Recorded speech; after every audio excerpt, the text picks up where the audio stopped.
Welcome, everybody, to TJ Foulon Fieldhouse here in Park Hills, Missouri. I'm Denver King, and I'm going to bring you some live play-by-play action this evening as the Bob Sechrest Jr. 61st Annual Christmas Tournament has gotten underway. We're at the semifinal stage, and tonight's games are going to be good. I tell you that right now. Hillsboro Hawks, the number one ranked team in the bracket, will be taking on the fourth place DeSoto Dragons.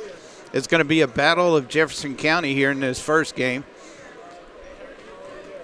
And the second game tonight will be pitted against the Farmington Knights, the second-ranked team, against the Central Rebels, the home third-ranked team in this tournament. So it should be, the second game is going to be a battle for St. Francis County. So either way we go, in the final game tomorrow night at 7:30, it'll be a St. Francis County team against a Jefferson County team, which makes it a little bit even more special. But the Hillsboro Hawks have battled their way to get to this point. They beat the Fredericktown Blackcats in the first round. They beat the Potosi Trojans in the first quarterfinal round, and that's where they're at. The DeSoto Dragons defeated the Crystal City Hornets in the first round and then beat the North County Raiders in the second round to get to this point. The Farmington Knights defeated the Viburnum Blue Jays, and the Perryville Pirates defeated the St. Genevieve Dragons, and Farmington then played Perryville and got beat by Farmington.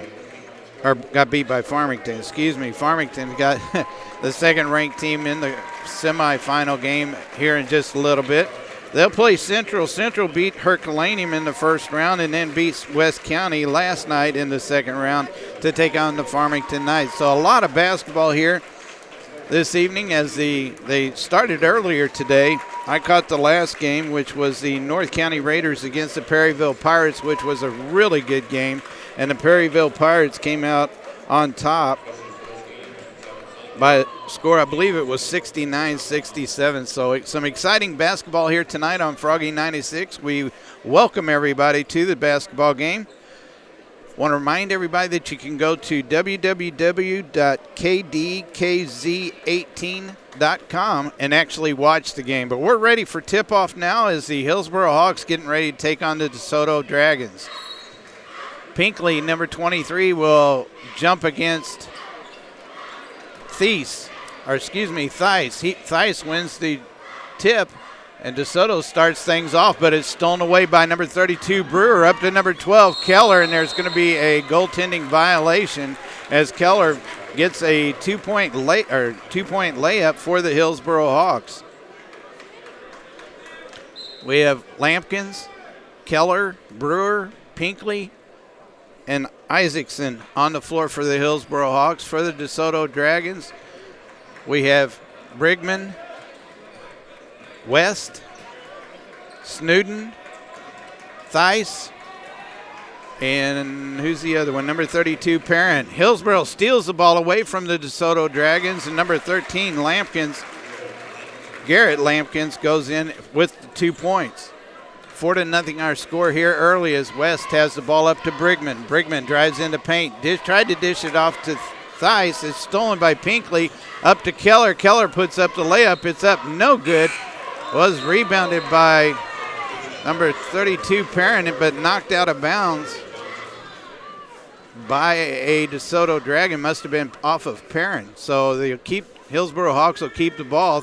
Isaacson gives it to Pinkley. Pinkley puts up the little soft jumper in the lane, and it's good for 2 points. 6-0 our score. West up to court quickly against the Hillsboro Hawks. He puts it up and in for his first 2 points.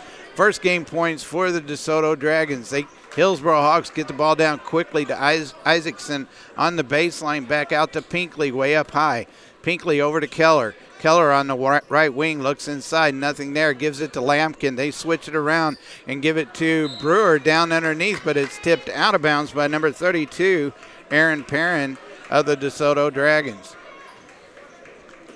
Hillsboro with the ball. Lampkins will trigger the pass in. He does so to Pinkley. Pinkley turns, puts it up, no good. Gets his rebound, puts it back up and in. As Thies was right there in his face, but Pinkley went up and over him and put it up. Number 24 is checked into the game. That's Trevor Johnson. He hands the ball off to Theis. Theis puts up a shot. It's no good. There's a tie-up on the floor for the ball. Perrin and Brewer, I believe it is. But the possession arrow is in favor of the Hillsboro Hawks. 6:18 to go here in the first quarter. Pinkley bounce passes the ball into Lampkins. He gives it back to Pinkley. Pinkley brings it up court. Brings it around to the right wing. Goes to the free throw line. Tried to bounce pass to Brewer and is knocked out of bounds off of Perrin. So the clock stops with 6:06 to go in the first quarter. 8-2 is our score. The Hillsboro Hawks on top of the DeSoto Dragons. Pinkley gets the ball into Brewer. Tried to get it back to Pinkley, to Brewer, but it's stolen away by West.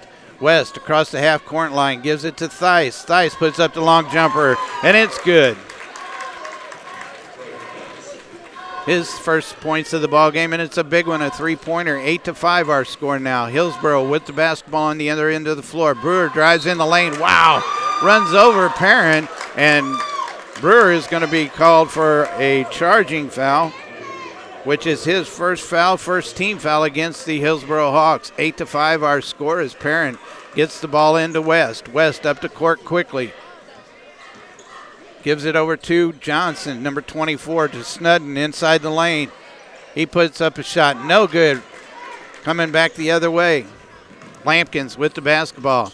Drives in the lane, bounce passes to Keller. Keller loses control of the ball, and it's tied up on the floor by Snudden and Keller, and it'll be DeSoto's ball going back the other way. 5:23 to go in the first quarter. There's a little bit of a wet spot. They'll have to do a little bit of housekeeping in there. Perrin will trigger the pass in. He does so to number 24, Johnson. He brings it across the timeline, gives it to Snudden. Snudden down low to Theis. Theis puts up the shot, and there's going to be a foul called on Pinkley as he tried to block that shot. So Theis will go to the line to shoot two. 5:16 to go in the first quarter. 8-5 our score. I want to remind everybody after this game that we will be broadcasting the Farmington Knights Central Rebel game as Theis goes to the line, misses his first free throw. Number 5, Jordan Anderson comes into the game for Perrin as Theis' second free throw is no good. Rebounded by Isaacson of the Hillsboro Hawks. Over to Pinkley. Pinkley gets picked up at half court. Keller gets the ball, drives in, puts it up, no good. Ball is blocked by Theis, but it goes right to Pinkley, and Pinkley puts it back up and in for his 6th point of the game. Coming back the other way, Snudden with the basketball, drives into the lane, loses the handle on it. Brewer picks it up for the Hawks.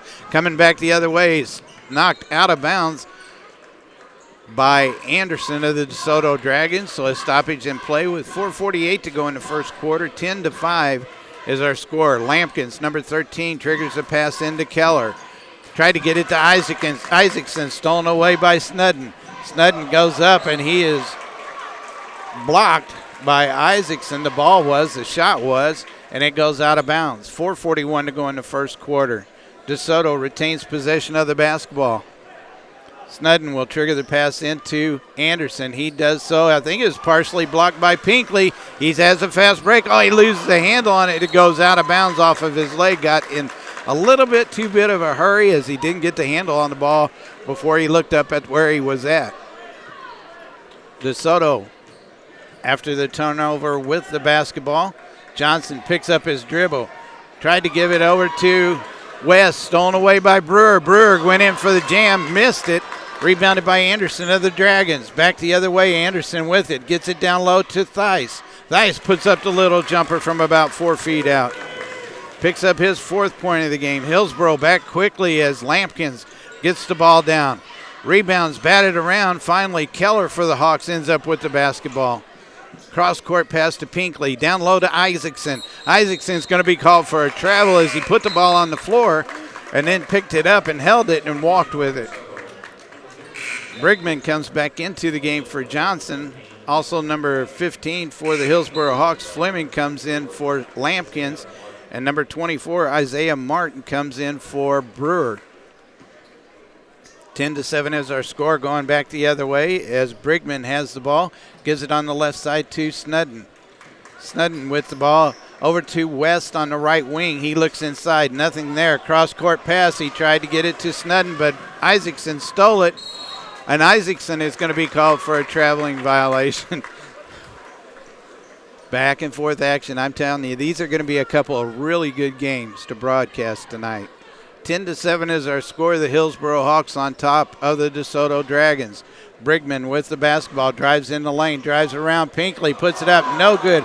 Rebound by Theis, tried to slam it back home, but it falls no good. Rebounded by Snudden. He drives in, puts up the shot. It's no good, and there's going to be a foul called on number 42, Tyler Isaacson, as he picks his first foul up.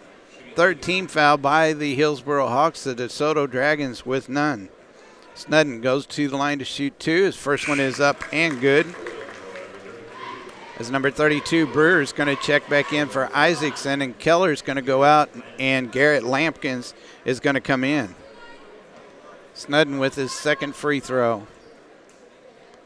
Puts it up, and it's no good. Rebounded by Anderson of the DeSoto Dragons, so they can make this a three-point run right here as the cross-court pass goes to Brigman. He loses the handle on the ball. Lampkins ends up with it up to Flemings quickly. Rebounded by Snudden. They're going to say it went off of Snudden's head out of bounds.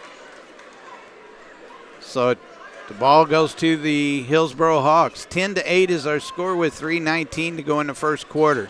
Lampkins looking to get the ball in. He does so to Brewer. Brewer lowers his shoulders, put it up, no good, and they're going to call a foul on number 15, Brigman, as he picks up his first personal foul, and Brewer go to the line to shoot two. Brewer doesn't have any points in the game so far, so he's looking to get on the scoreboard and to add to his team's total. First free throw is up and good.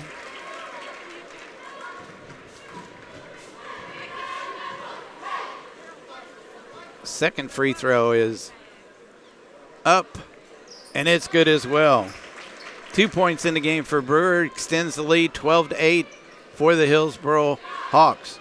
Coming back the other way, Anderson with the basketball. He wears number 5 on his back, brings it around to the right wing to West. Out top now to Snudden. Snudden looks inside, nothing there. Tried to get it to Theis, and he was moving to the inside, stolen away by Brewer. And there's going to be a charging foul called against Brewer as Snudden was set, and Brewer runs over him. Second team foul is Brewer's going to have a seat on the bench, and Isaacson, number 42, is going to come back into the game. 2:58 to go here in the first quarter. Brigman with the ball back to Anderson. He gets across the timeline, gives it to Snudden. Snudden on the left wing now to Brigman. Brigman drives around the defender, gives it to West. Long three-pointer up, no good. Rebounded by Anderson of the DeSoto Dragons. Looks and gets it to Snudden way over on the left wing. Brings it around top, gives it to West again on the right wing. Comes around the defender, brings it back out. Gives it to Brigman on the right wing. Brigman drives in, tried to get it to Theis, and is stolen by Pinkley. He gets it up to Fleming. Fleming goes in for the layup, and it's no good, and he's fouled on the play by number 0, Austin West. He picks up his first personal foul. Second team foul against the DeSoto Dragons, and Fleming will go to the line to shoot two. 12-8 is our score, close game, with 2:16 to go in the first quarter. Fleming, no points in the game so far, puts up his first free throw, and it's up and good.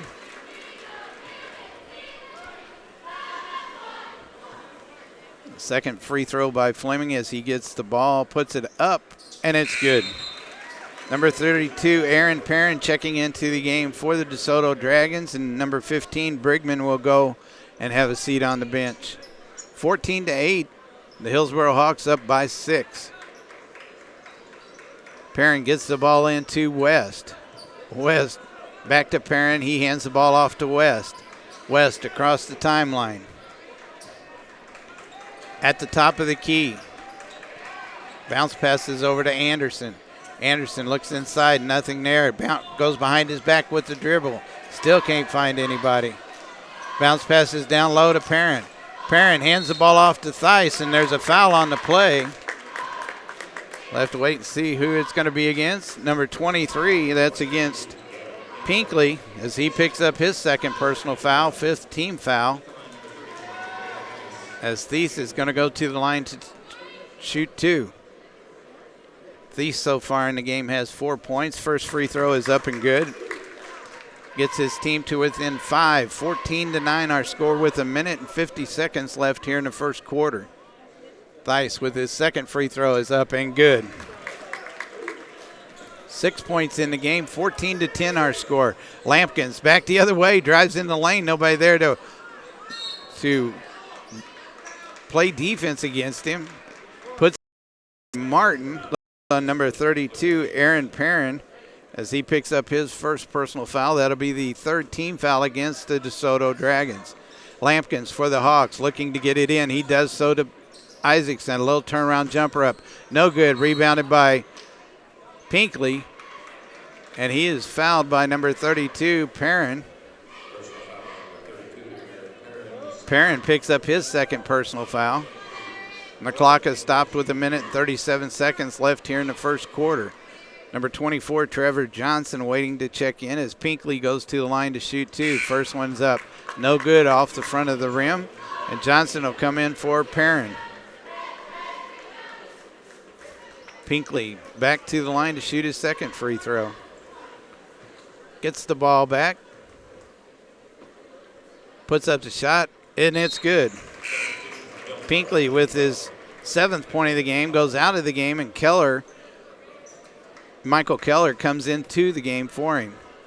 West with the basketball. Brings it around to the left, back to the front. He's going to be called for traveling as he picked it up and then adjusted his feet. 1 minute and 29 to go as Pinkley comes back into the ball game for Keller. Hillsboro with the basketball. Pinkley bounce passes into Lampkins. Lampkins up the floor, gives it to the right side to Fleming.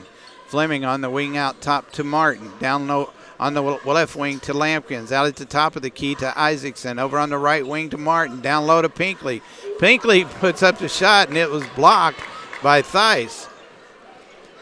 Ball's batted around. Snudden ends up with it on the floor and gets it to one of his teammates. West gets the ball. He drives into the paint, puts up a shot, no good. Rebounded by the Hillsboro Hawks. They come down the other way, and Lampkins puts up the long jumper, no good. Rebounded by Isaacson. He gives it to Pinkley. Pinkley looks at the shot, no. Has the ball knocked away. Isaiah Martin picks up the ball. Boy, just such fast action. Fleming drives into the lane with the ball. It goes off the rim of the ball, or the rim. He gets his own rebound. He puts it back up. There's going to be a foul called on number 5, Jordan Anderson, as he picks up his first personal foul, 5th team foul now against both teams with 34.6 seconds. Isaacson to the line to shoot two, misses the first one, as Keller is going to come back into the game for Pinkley. I believe that's for defensive purposes because Pinkley has 2 fouls and the coach doesn't want him to get any more. Because we're just in the first quarter. Isaacson's second free throw is up and good as he picks up his first point of the game. Snudden with the basketball to West on the right side. Back to Snudden at the top, over on the left wing to Johnson. He drives in, kicks it out to Theis. Theis drives the baseline, kicks it out to Snudden. He puts up the long three-pointer, and it's good. 16-13 with 16 seconds left in the first quarter. Keller puts up the jumper. It's up, no good. And Martin tried to save the basketball and steps out of bounds. So a turnover back to the DeSoto Dragons. 16-13. Anderson will trigger the pass in. He does so to West, a long pass, almost a half-court pass. West gets it down court quickly. Back out to Snudden. 5 seconds left. Snudden drives in. Stops, pops. It's up. No good. 16-13 our score after the first quarter. We'll be back in just a few minutes as you're listening to exciting basketball right here on Froggy 96. Do you need a new driveway, sidewalk, patio, or even a foundation for your dream home? No matter what the size of your project is, Polite Ready Mix has you covered with locations in Farmington, Arcadia Valley, Potosi, Viburnum, and Bonne Terre. You are sure to find the Polite Ready Mix close to you. Call today and start the project you've been putting off. Polite Ready Mix, 573-438-5417. Everyone at Lead Belt Pump and Supply in Park Hills would like to thank you for your business and support this year. Thanks to you, our customers, we had a great year at Lead Belt Pump and Supply. We would like to wish you and your family the best this Christmas season. Merry Christmas and Happy New Year from Lead Belt Pump and Supply in Park Hills.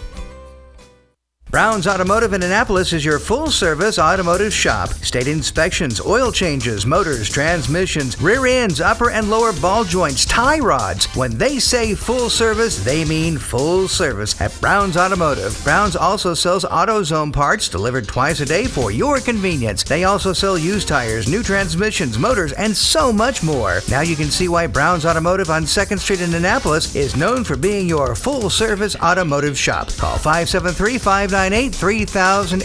Tires, custom exhaust, and now custom gig and rails for giggers. See Mark and the crew at Brown's Automotive in Annapolis. We start the second half. The Hillsboro Hawks will get the basketball, and Fleming gets called for a traveling violation as we just get underway here. 16-13 is our score. There's going to be a substitution as Pinkley is going to come in for Keller. Keller's coming in for Pinkley. A little dyslexic here for a minute. Want to say hello to my wife who's at home listening to the game. Love you. As the DeSoto Dragons come back down the other way, Johnson with the ball gives it out top to Snudden. Snudden at the top of the key. DeSoto should have a man open as there were two men guarding Snudden.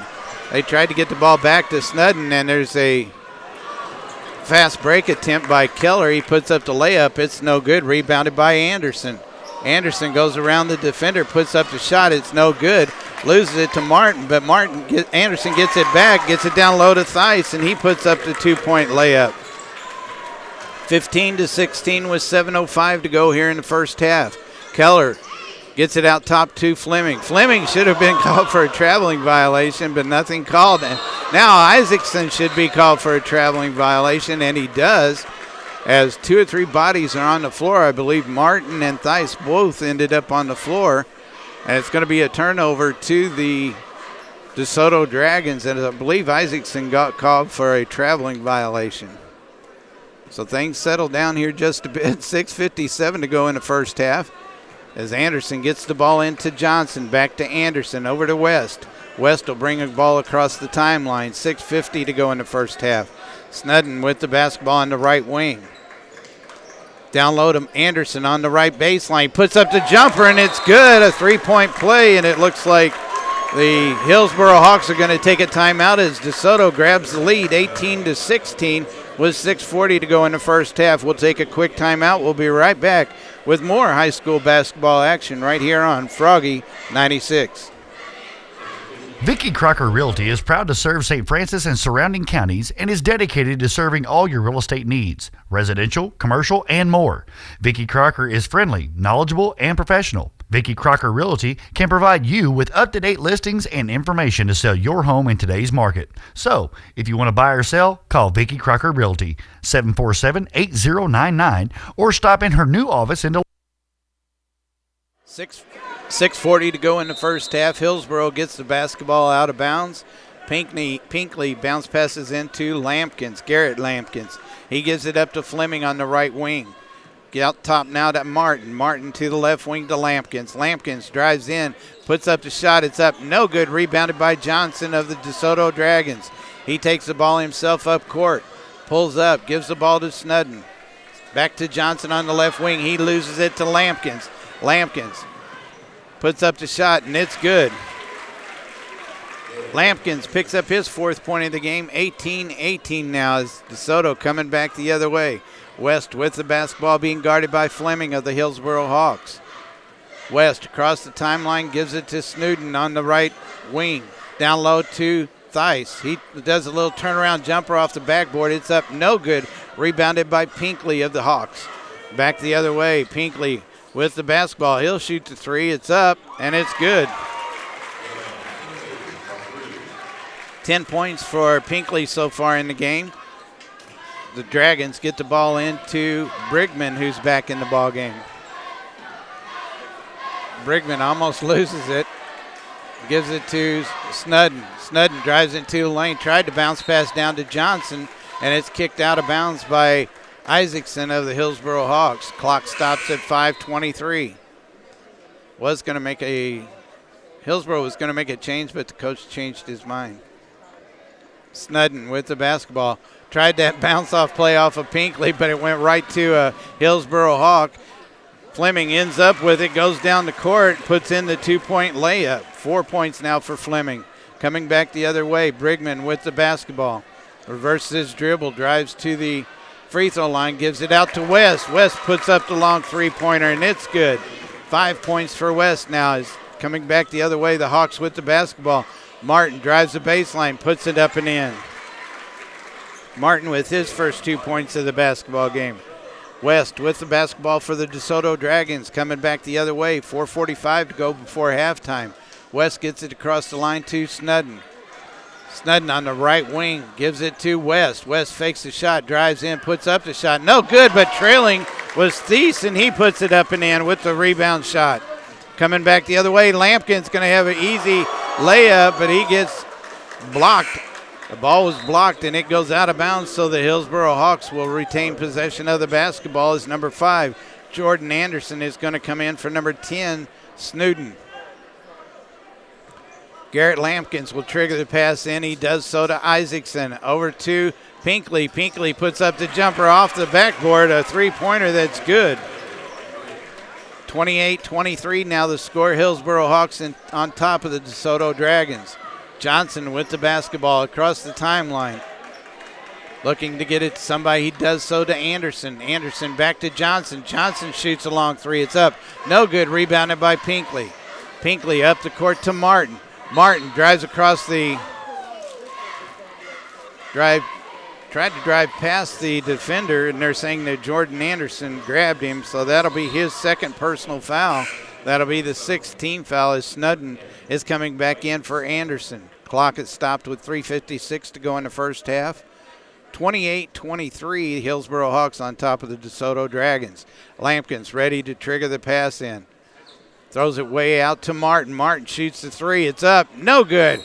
Rebound there's going to be a whistle, and there's going to be an over-the-back call on number 42, Tyler Isaacson, as he picks up his second personal foul. Looks like Keller is going to come in for Isaacson, as both teams now with 6 team fouls against each team. 3:50 to go in the first half. West for the Dragons with the basketball. Crossover dribbles. Has Keller on him, gives it over to Brigman. Brigman looking for somebody to pass it to from the left wing, out top now to West. West over to Snudden. Snudden looking inside, not much there, and the ball's going to be thrown away by Snudden as West couldn't get a handle on it. And it goes out of bounds, so a turnover back to the Hillsboro Hawks, and DeSoto's going to take a 30-second timeout with 3:28 to go in this first half. We'll take a quick break as you're listening to high school basketball here on Froggy 96. Etzel Packing of Perryville are your ham and jerky champs. See Etzel for all your beef, hog, or deer processing at 1702 South Kings Highway in Perryville. Everyone at Etzel Packing is proud and thankful for all the customers they've helped, and they look forward to earning even more business this year, including custom curing and services for bologna produce. When you think meat, think Etzel Packing of Perryville. Just call them at 547-6815. 547-6815. Etzel's is proud to now be Missouri State Jerky Champions for 5 years running. Open Monday through Saturday. Call them at 547-6815, 547-6815 for Etzel Packing of Perryville, your jerky champs. 28-23 with 3:20 to go in the basketball game. The Hillsboro Hawks with the ball. Pinkley has it, gives it to Lampkins. Lampkins across the time zone there, gives it back to Keller. Keller into Pinkley, and Pinkley puts in the 2-point slam. That was a set play. Nicely done by the Hillsboro Hawks. Snudden coming back the other way, 3 minutes to go. 7-point lead now for the Hawks. 30-23. West with the basketball in the right wing to Brigman on the right baseline. He puts up the three-pointer up. No good. Rebounded by Fleming. Coming back the other way quickly. Fleming hands the ball off to Pinkley, and he is fouled by, it's going to be on number 24, Trevor Johnson, as he picks his first personal foul. That'll be the 17th foul. So for the next 2 minutes and 45 seconds, the Hillsboro Hawks, after they get fouled, they'll go to the line and shoot at least the 1-and-1. But since Pinkley was shooting the basketball when he got fouled, he's to the line to shoot two. He misses the first one, but he gets a chance at the second one. He puts it up, and it's off the front of the rim. No good. Rebounded by Theis. Theis up quickly to Snowden, up the right side of the court. Being guarded by Keller of the Hillsboro Hawks. Snowden bounce passes to Brigman. Brigman looks inside on the right wing. Nobody there. Gives it to West on the right baseline. Oh, West puts up a line drive shot, and it goes up and in. A big three-pointer, 30-26.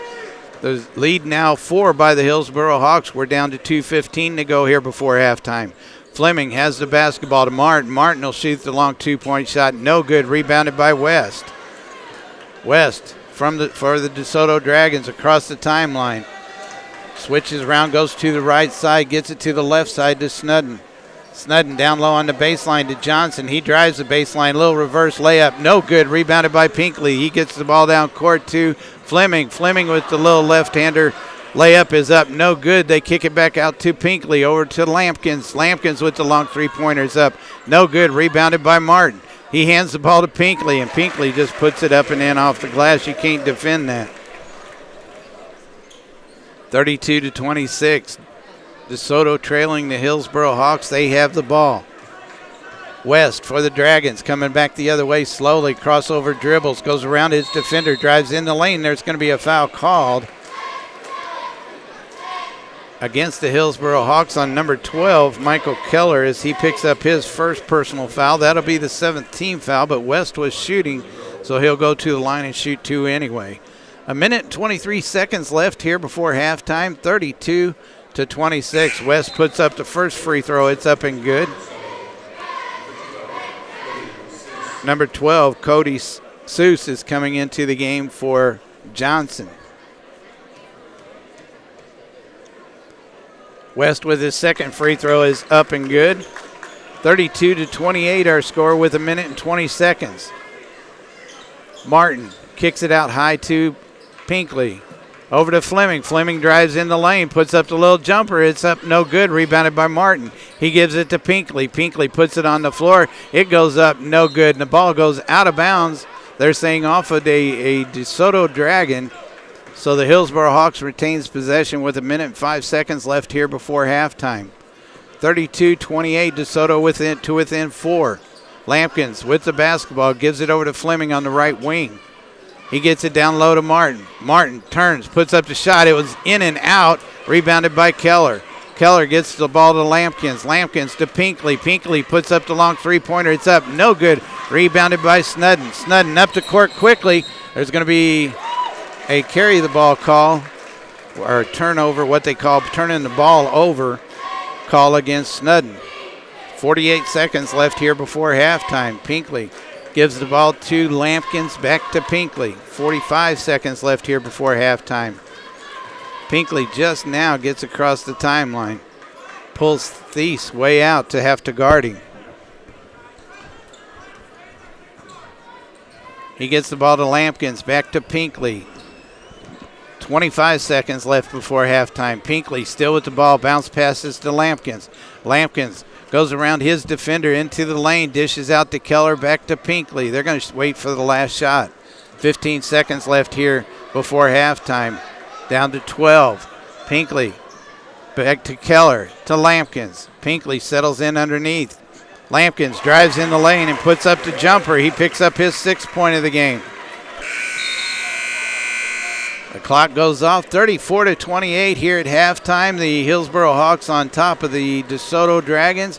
We'll take a timeout. We'll be right back with second half action here shortly as you're listening to high school basketball right here on Froggy 96. Today, young people have a wide array of choices and opportunities. When it comes to careers, the choices are almost limitless, and the decisions you make today can affect you the rest of your life. If you believe that the value of education can be measured by where it gets you in the real world, if you want the security that comes with having a demanding job skill, then Unitech might be the right choice for you. Unitech has definitely taught you how to interact with a lot of other adults, different careers, different types of people from different schools. I mean, we have 6, 7 other schools here. It's a great time to interact and get your personal people skills. Unitech prepares you more for a college environment than just going straight from high school into college. Come and join our team today so you can enjoy your future tomorrow. The Fredericktown School System is proud of the Black Cats and wants to wish them the best of luck in this year's Central Christmas Tournament. Hard work both in school and out make great competitive athletes. Go Black Cats in your sports endeavors and good luck in the Central Christmas Tournament. Hi folks, it's Sean Waters again from Benning Motor Company in Leadington. We're your home for the $250 down, $250 a month program. No gimmicks. That's right, no gimmicks. We also have great deals on lifted trucks, Jeeps, and SUVs. Save big at Benning Motor Company with top dollar for your trade. No hassles and no gimmicks. Shop Benning Motor Company, 100 Chat Road off Highway 67 at the Park Hills Leadington exit. Call 573-327-8590 or shop online at bmcleadington.com. You know, there's many reasons why Cameron's Pest Control is known to be the company that is trusted to get rid of your pests quickly. Cameron's Pest Control is family owned and operated. You can trust the trained pest control specialist that is employed by Cameron's. Another reason is that Cameron's has been a trusted name for over 40 years in the local community. Cameron's is here to serve you by providing the best pest control service anywhere. For your number one choice for controlling termites and pests, call Cameron. Call 756-1438, 756-1438. Commitment, dedication, and perseverance is what it takes for an athlete to be successful. Embracing a strong faith in Jesus Christ will help you cross the finish line and win the race. From your friends at Cameraman's Pest Control, supporting all the teams in this week's Christmas tournament. Keep your car or truck running right with proper service by the experts at Dunlap Automotive Solutions in Park Hills. Diagnostics, engines, transmissions, tires, and all. Dunlap Automotive provides honest, straightforward advice and the best repairs from the best people, even on Sundays. So don't ignore that check engine light any longer. Get to Dunlap Automotive Solutions at 210 East Main Street in Park Hills or give Donnie and his staff of certified technicians a call at 431-5100. Even on Sundays. Dunlap Automotive Solutions in Park Hills. People you can trust to help you with your DIY projects. That's Potosi Lumber in Potosi. Everything from lumber to nails to hardware to a full line of Valspar paints. And Potosi Lumber is well known for their huge line of windows and inside and outside door supplies. From the roof to the basement, Potosi Lumber has your project covered. Brian and his crew at Potosi Lumber have one goal in mind, and that's to make sure you get exactly what you need for your DIY project. There's only one choice when it comes to hometown personal service. Trust the folks at Potosi Lumber, Highway 21 in Potosi. In a world where nothing is ever certain, a little security goes a long way. There's probably no better investment than the one you make in the future safety of your family, your home, and the soundest investment in safety that you can make is to purchase the right insurance. Now, with the right insurance, you can ensure that you and your family aren't left waiting should anything go wrong. To secure your home, your car, and your family's security with the right manner, call Farmers Mutual Insurance Company of St. Genevieve. Call 573-883-2565 today. Open Monday through Friday from 8 a.m. until 4 p.m. Wishing you and your family a very Merry Christmas and a prosperous New Year is everyone at Farmers Mutual Insurance in St. Genevieve. Unico Bank, banking with people like you with locations in Irondale, Potosi, and Deloge. Offering Shazam ATM debit cards, internet banking, and loans for automobiles, debt consolidation, personal lines of credit, personal loans, real estate, home improvement, and commercial loans. Since 1901, people have depended on Unico Bank. You should too. See them today in Irondale, Potosi, and Deloge. Unico Bank in the Lead Belt, member FDIC, and equal housing lender. You are not one that simply follows the herd. For you, a tractor is a functional tool, not just a color of paint. Hey everyone, it's Joe from Coles Tractor and Equipment in Farmington. At Coles Tractor and Equipment, we invite you to compare before you buy. Heck, we encourage you to. After all, a tractor is an investment, not just a purchase. Don't pay those franchise fees. LS, the major brand maker, offers a 5-year warranty, the best on the market. Compare the LS tractor to other brands. We know you will find more standard features, including the R4 industrial tires, quick attach loader, skid steer quick attach bucket, dual hydraulic remotes, and much more. Simply put, get more features, the best quality, and the best warranty for a lower price. We know you'll find yourself saving thousands below other major brands. So come on down and see us at Coles Tractor and Equipment today. That's 1 mile east of Farmington on Highway 32. Or give us a call at 573-756-4353.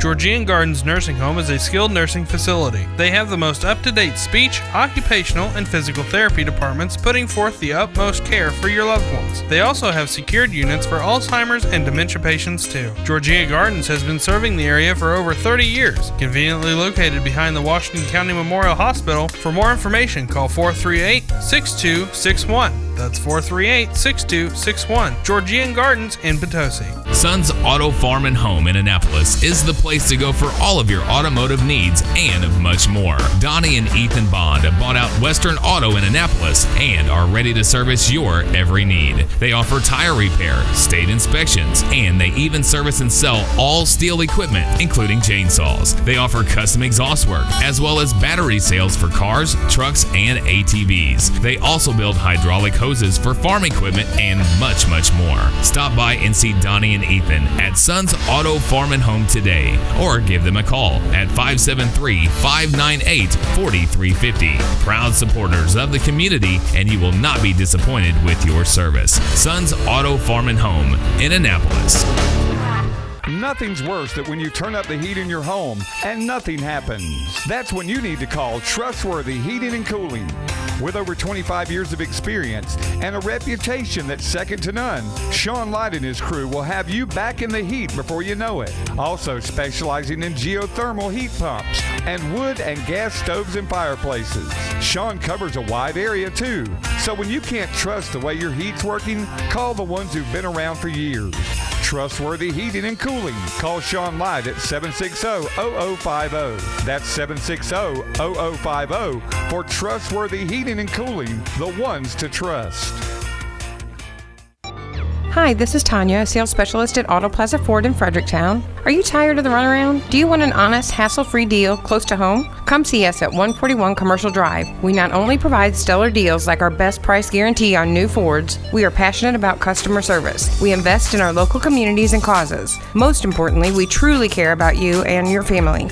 We want you as a customer for life, not just for a season. Check out our inventory at autoplazafordoffredericktown.com. Read our reviews on Facebook, real people with real testimonies. Become a part of our Auto Plaza Ford family. We are customer-focused, community-driven. Our entire team is ready to help you in any way. Please contact us directly at 573-783-6432. High school sports is such an important part of a student's development, and the Potosi R3 School District is proud of their athletic department and is proud to sponsor high school sports on the Dawkins Broadcast Group. Whether you're on the field or off the field, remember team spirit and dedication makes winners. Go Trojans from the faculty and staff of the Potosi R3 School District. Welcome back, everybody. We're ready to start the second half of action. Right now, the Hillsboro Hawks are on top of the DeSoto Dragons by a score of 34-28. We want to welcome you again to the Bob Sechrest Jr. 61st Annual Christmas Tournament. We want to remind you that if you can or want to, you can pull up the website www.kdkz18.com and actually watch the game and listen to it while we broadcast it to you. The Hillsboro Hawks and the DeSoto Dragons here in the first semifinal game. DeSoto will get the ball to start things off as Snudden goes around the defense in for the left-handed layup, and he picks up his 6th point of the game and gets his team to within 4. Pinkley has the ball for the Hawks. They bring it around to Brewer. Out top to Isaacson. Out to Lampkins. Over to Pinkley on the right wing. Pinkley goes around a screen. Steps over the timeline or over the three-point line, puts up the jumper, no good. Rebounded by Perrin of the DeSoto Dragons. Up to West. West puts up the long three-pointer, and it's up and good. Gets his team to within 1, 34-33. Brewer has the ball down on the baseline. He gets it to Pinkley, who is cutting in. He puts in the bucket. And I believe they're going to count the basket. They do, as Pinkley picks up another 2 points. The foul is on number 32, Aaron Perrin, as he picks up his third personal foul. That'll be the first team foul for the DeSoto Dragons, as we have just gotten started in the second half. Pinkley goes to the line, shoot one. He makes it. DeSoto now with the basketball. Brickman has it up to Snowden on the left wing. Snowden looks inside, nothing there, looking for somebody to get it to. He gets it to West. Little turnaround jumpers up. No good. Rebounded by Pinkley. Pinkley for the Hawks back the other way. Gives it up to Isaacson. Cross court pass to Lampkins. Over to Keller. He puts up the three. It's up. No good. Rebounded by Snudden. Snudden on the fast break. Goes up against Pinkley and puts it up and in. Snudden with another 2 points. Gets the DeSoto Dragons to within 2, 37-35. Hillsboro Hawks pass the ball around. Pinkley ends up with it. Gives it to Lampkins. Cross-court pass to Pinkley. He drives to the free throw line. Puts up the shot. It's up. No good. And there's going to be a foul on number 31, Theis, as he picks up his first personal foul. That's the second team foul now against the DeSoto Dragons. And Pinkley was shooting the ball when he got fouled, so he'll go to the line and shoot two. First one is no good. Is checking into the ball game for the DeSoto Dragons, number 24, Trevor Johnson. He comes in for number 32, Pinkley, who just picked up his third personal foul.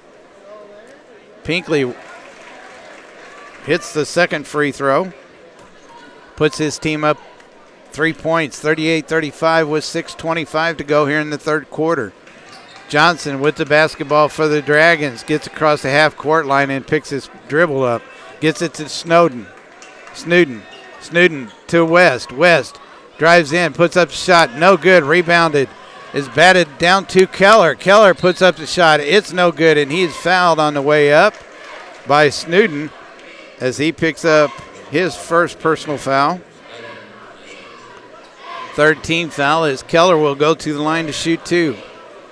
I want to remind everybody that after this game is our second semifinal game, the number 2 seeded Farmington Knights against the 3rd seed Central Rebels. Keller's first shot is up and good. He picks up his third point of the game. And this place is packed already. I can't imagine what it's going to be like here in a little bit when Hillsboro takes on the Central Rebels. Second free throw is up and good, as a substitution coming in for Keller is number 15, Austin Fleming of the Hillsboro Hawks. Johnson triggers the pass in. He does so to West. West on the right side of the court, comes all the way around to the left side of the court. Could have been a carrying the ball violation called, but nothing was called as he gets the ball to Johnson. Down to Brickman on the right baseline. Cross-court pass to Snowden, who's on the right wing. Back to Brickman.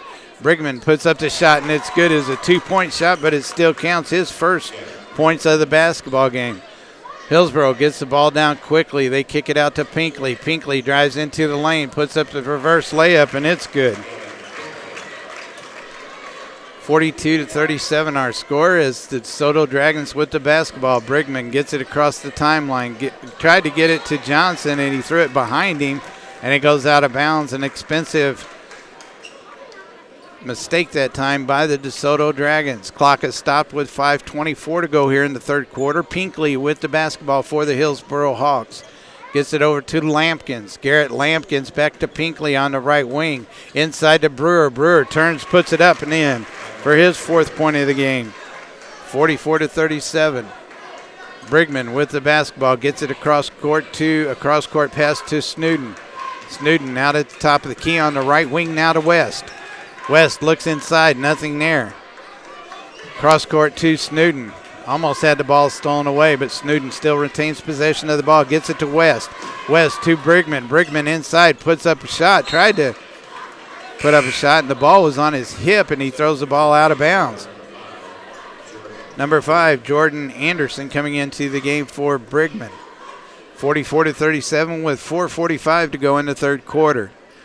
Lampkins for the Hillsboro Hawks brings it up the court, up the middle of the court, passes to the right side to Pinkley.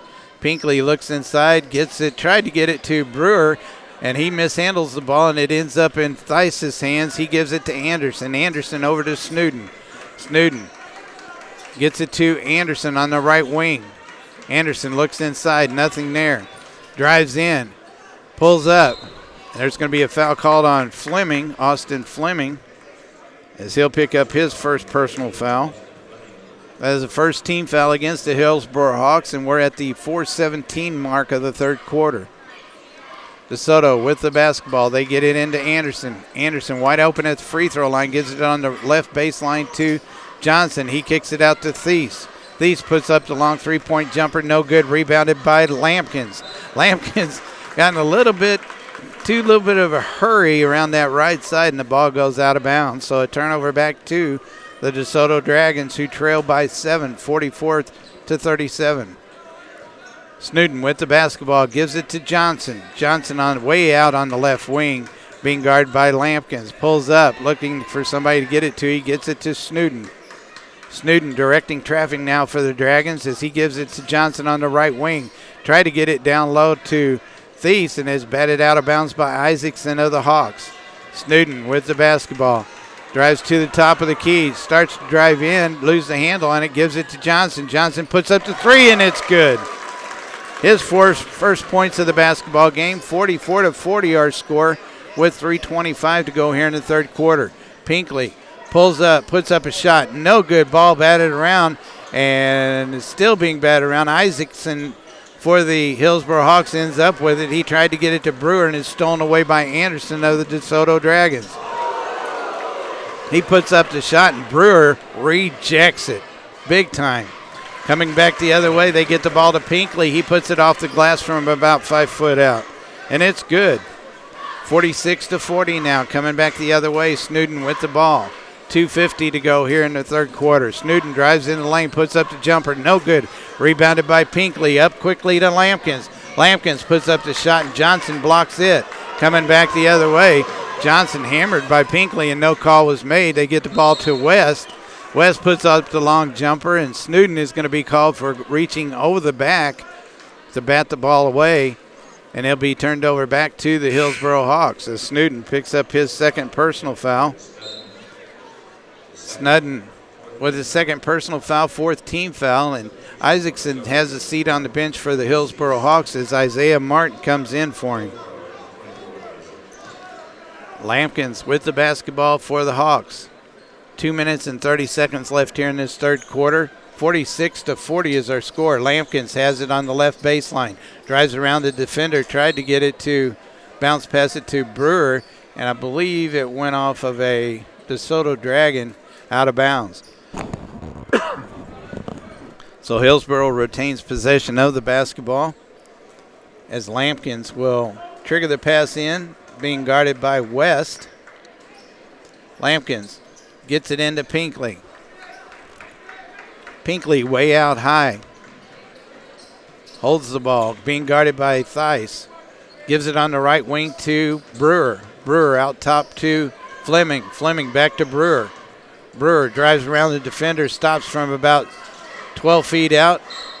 As the ball goes out of bounds, Martin was trying to get it. I believe Anderson ended up on the floor, but the DeSoto Dragons will get possession of the basketball. Now, full court pressure being put on the DeSoto Dragons as they tried to get it to West. It's stolen by Martin to Pinkley, up to Lampkins. Lampkins going to be called for a traveling violation as he traveled before he put the ball on the floor. So a turnover back to the DeSoto Dragons. Minute and 53 seconds left here in the third quarter. 6-point lead for the Hillsboro Hawks. Number 12, Seuss is in the ball game for DeSoto. Gives it to Snudden. Snudden bounce passes to Martin. Martin puts it on the floor, puts up the shot, and it goes up and in. Jordan Anderson picks up his 5th point of the game. Coming back the other way, DeSoto within 4. Lampkins with the ball, drives in the lane. I believe they're going to call a foul on number 31, Craig Thies. He picks up his second personal foul, and Lampkins will go to the line and shoot 2. A minute, 28 seconds left here in the third quarter, 46-42, a close ball game. And I'm sure that the next ball game will be just as close as the Farmington Knights take on the Central Rebels. Lampkins puts up the first free throw, and it's good. His 7th point of the game. Gets the ball back for his 2nd free throw. Puts it up, and it's good. 48-42. DeSoto with the basketball. Snowden has it for the Dragons. Gives it to Theis. Cross-court pass. They're going to call a timeout, DeSoto is. It's going to be a full timeout. We'll take one, too. 1:20 to go in the third quarter. You're listening to high school basketball here on Froggy 96. Got a hungry belly? Feed that hungry belly at Hungry Belly's Barbecue in Park Hills. Did he say Hungry Belly's Barbecue at Park Hills? Must be Hungry Belly's Barbecue in Park Hills. They're family owned and operated, and they know how to pile on that great old-fashioned barbecue that everyone knows Hungry Belly's Barbecue for. They offer a 15% discount to all veterans, military, first responders, young ladies over 50, and young men over 50. Hey, that's me! Yeah. Anyway, kids under 3 eat for free. They're open Monday, Tuesday, Thursday, Friday, Saturday, and Sunday. Closed on Wednesdays. Hurry by Hungry Belly's Barbecue on East Main Street in Park Hills and get that belly filled up with good old-fashioned barbecue. 1:20 left here in the third quarter as the score 48-42, the Hillsboro Hawks on top of the DeSoto Dragons. Back and forth action by both these ball clubs. DeSoto has 5 team fouls and Hillsboro has just 1.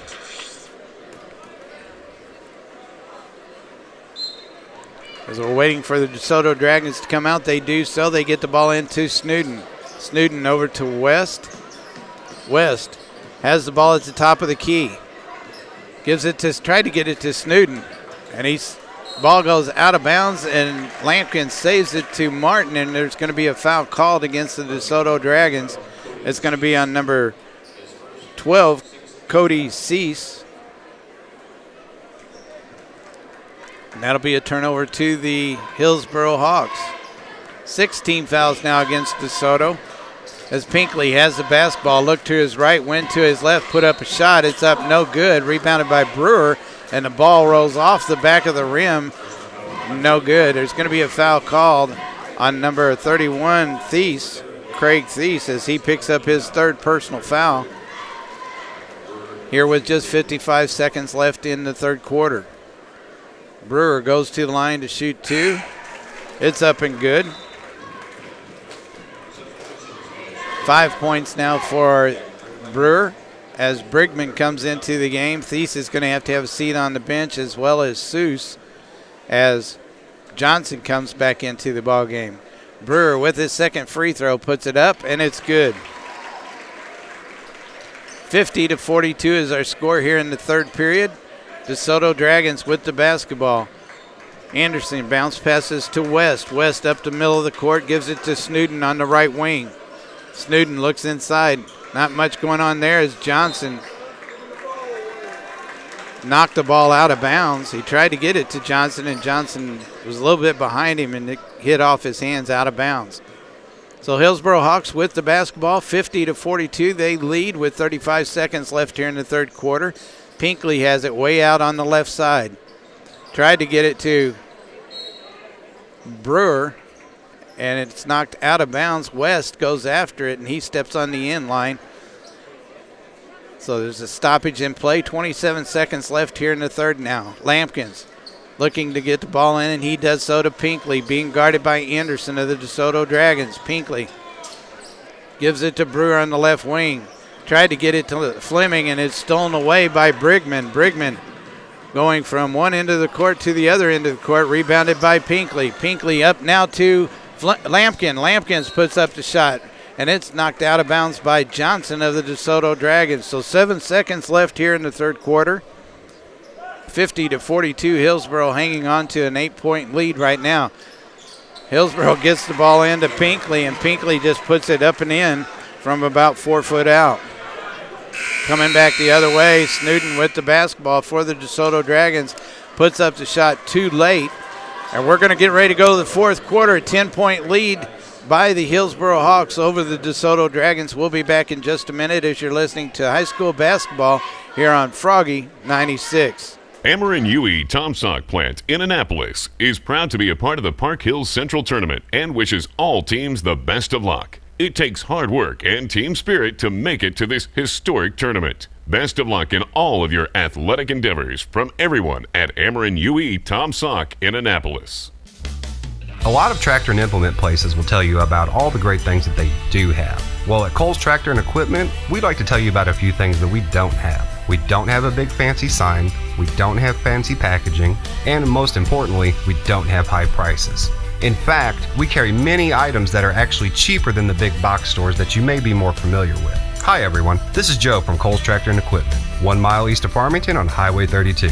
Hard to find parts direct from the manufacturer. Direct OEM replacements is what you'll find at Cole's Tractor and Equipment. Disc blades, bush hog blades, rotary cutter blades, and all the hardware that you need to get your implement back in the field and get back to work. And if you're in the market for new implements, we carry our very own line of disc harrows, rotary cutters, box blades, and very much more in our very own Farmline brand that's been local to Farmington for almost 20 years now. So come by and see us and see the great deals that we could offer you at Cole's Tractor and Equipment, 1 mile east of Farmington on Highway 32. Or give us a call at 573-756-4353. Fourth quarter action as Lampkins puts up a long three-pointer, and it's good to start things off here in the fourth quarter. 55-42, Hillsboro with the 13-point lead now. Snowden for the DeSoto Dragons with the basketball, gives it to Brigman, who's back in the ball game. He's on the right wing, passes to Snowden on the left wing. He puts up the long three-point shot, no good. Rebounded by Pinkley. Pinkley gets the ball to Lampkins. Lampkins undefended. Started to drive in, dishes off to number 32, Brewer, and Brewer is going to be called for a charging violation as he ran over Perrin underneath the basket. So that's his second team foul. For this whole fourth quarter, though, the Hillsboro Hawks will, after a foul by the DeSoto Dragons, they'll go to the line and at least shoot the 1-and-1 shot. Coming back the other way, Snudden with the ball gets it to Perrin. Perrin to Brigman on the left wing. Crossover dribbles, drives into the lane, kicks it out to Snudden. Snudden drives into the lane, puts it off the glass, no good. Tipped in up by Thies, no good. Rebounded by Brewer. Brewer up to Lampkins quickly. There's going to be a reach-in foul called, I believe, on number 5 for the DeSoto Dragons.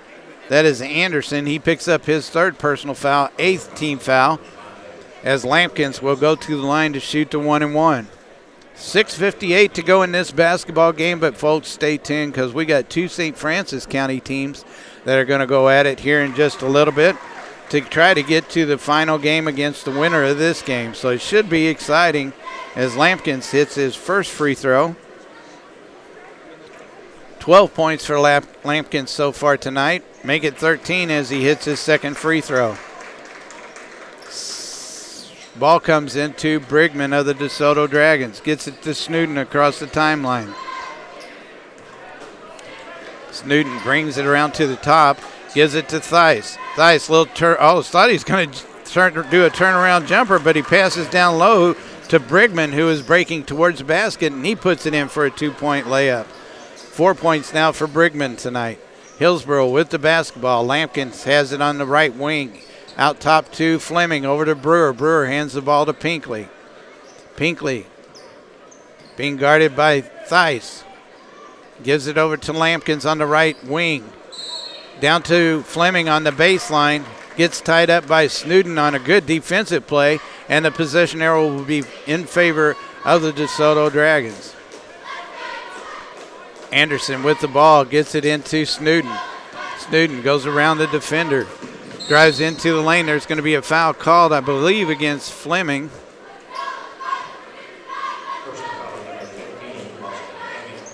Austin Fleming picks up his second personal foul. That's the third team foul against the Hillsboro Hawks. So DeSoto will get the ball out of bounds underneath their own basket. Snowden gets it into Anderson. Anderson on the left baseline. Brings it back out to the wing. Hands the ball off to Snowden. Over to Brigman on the right wing. Brigman looks inside, not much there. Goes around, drives to the free throw lane, and there's going to be a reach-in foul called against Austin Fleming as he picks up 2 quick fouls here in the fourth quarter. Keller for the Hillsboro Hawks is going to come in for Fleming, and Isaacson is going to come in for Isaiah Martin. exactly 6 minutes to go here in the basketball game. DeSoto gets the basketball out of bounds as Brigman out on the left wing kicks it over to Thies. Thies puts up the shot, blocked by Brewer. Brewer back to Thies. Thies gets it back, puts up the jumper, no good. Rebounded by Pinkley. He gets the ball up quickly to Keller, and he goes in for the 2-point layup. 59-44, a 15-point lead for the Hillsboro Hawks with 5:35 to go in the basketball game. Anderson gets it to Thies. Thies puts a move on Pinkley, puts up the shot, no good. Rebound, he gets the rebound, puts it back up and in, and they're going to say a lane violation by Isaacson as he was bringing the ball back in. Must have had his foot on the line, so a turnover back to the DeSoto Dragons. 59-46 with 5 minutes and 25 seconds left in the game. Anderson gets the ball from Snowden, puts up the long jumper. It's up and good for a 2-point shot. 59-48 within 11 now. 5:10 to go in the basketball game. Pinkley has it way out top, now on the left wing way out. Gets a screen by Isaacson. Pinkley just running back and forth now with the basketball. Thies is going to have to get on him. Finally, he gets the ball to Lampkins deep on the right wing. He hands the ball back off to Pinkley. Pinkley running back and forth. Finally gives it to Lampkins on the right wing, down on the baseline to Isaacson. Back out to Lampkins. Kicks it back out to Pinkley. Back to Lampkins, now to Brewer. Brewer to Keller. Kicks it back out on the left side to Pinkley. To Keller. Back over on the right side to Brewer, but he loses the ball and is stolen away by Snowden. He puts up the shot. No good. Rebounded by Pinkley. Up to Brewer quickly. He has the ball stolen away. Too far. 23 to go in the basketball game. Still an 11-point lead for the Hillsboro Hawks, as Perrin has to tie his tennis shoe. They stop play until he gets it done. He does so, and Isaacson will get the pass in now. I think there might be a wet spot on the floor over here as the referee goes over. Yeah, it is. He's got 2 towels. He's going to do some cleaning up over there. There's a little bit of sweat on the floor. I guess they're going to take a few minutes to get that taken care of. So let's take a timeout. 4:23 to go in the basketball game. 59-48 to Hillsboro Hawks on top of the DeSoto Dragons. We'll be back in a few seconds with more high school basketball action on Froggy 96. The Farmington Police Department wants everyone to enjoy a happy and safe holiday season. Shopping, family functions, area sporting events, New Year's celebrations. This time of year finds us all out and about quite a bit. The Farmington Police Department encourages everyone to stay safe, watch for changing road conditions, and be aware of all those around you. Together, we can have a happy holiday, enjoy area student and athletic activities, and responsibly ring in a safe new year. Happy holidays from all of your friends at the Farmington Police Department.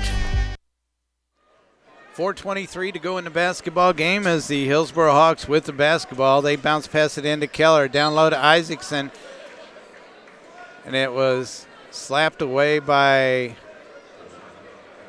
number 5, Anderson, as he picks up his 4th personal foul.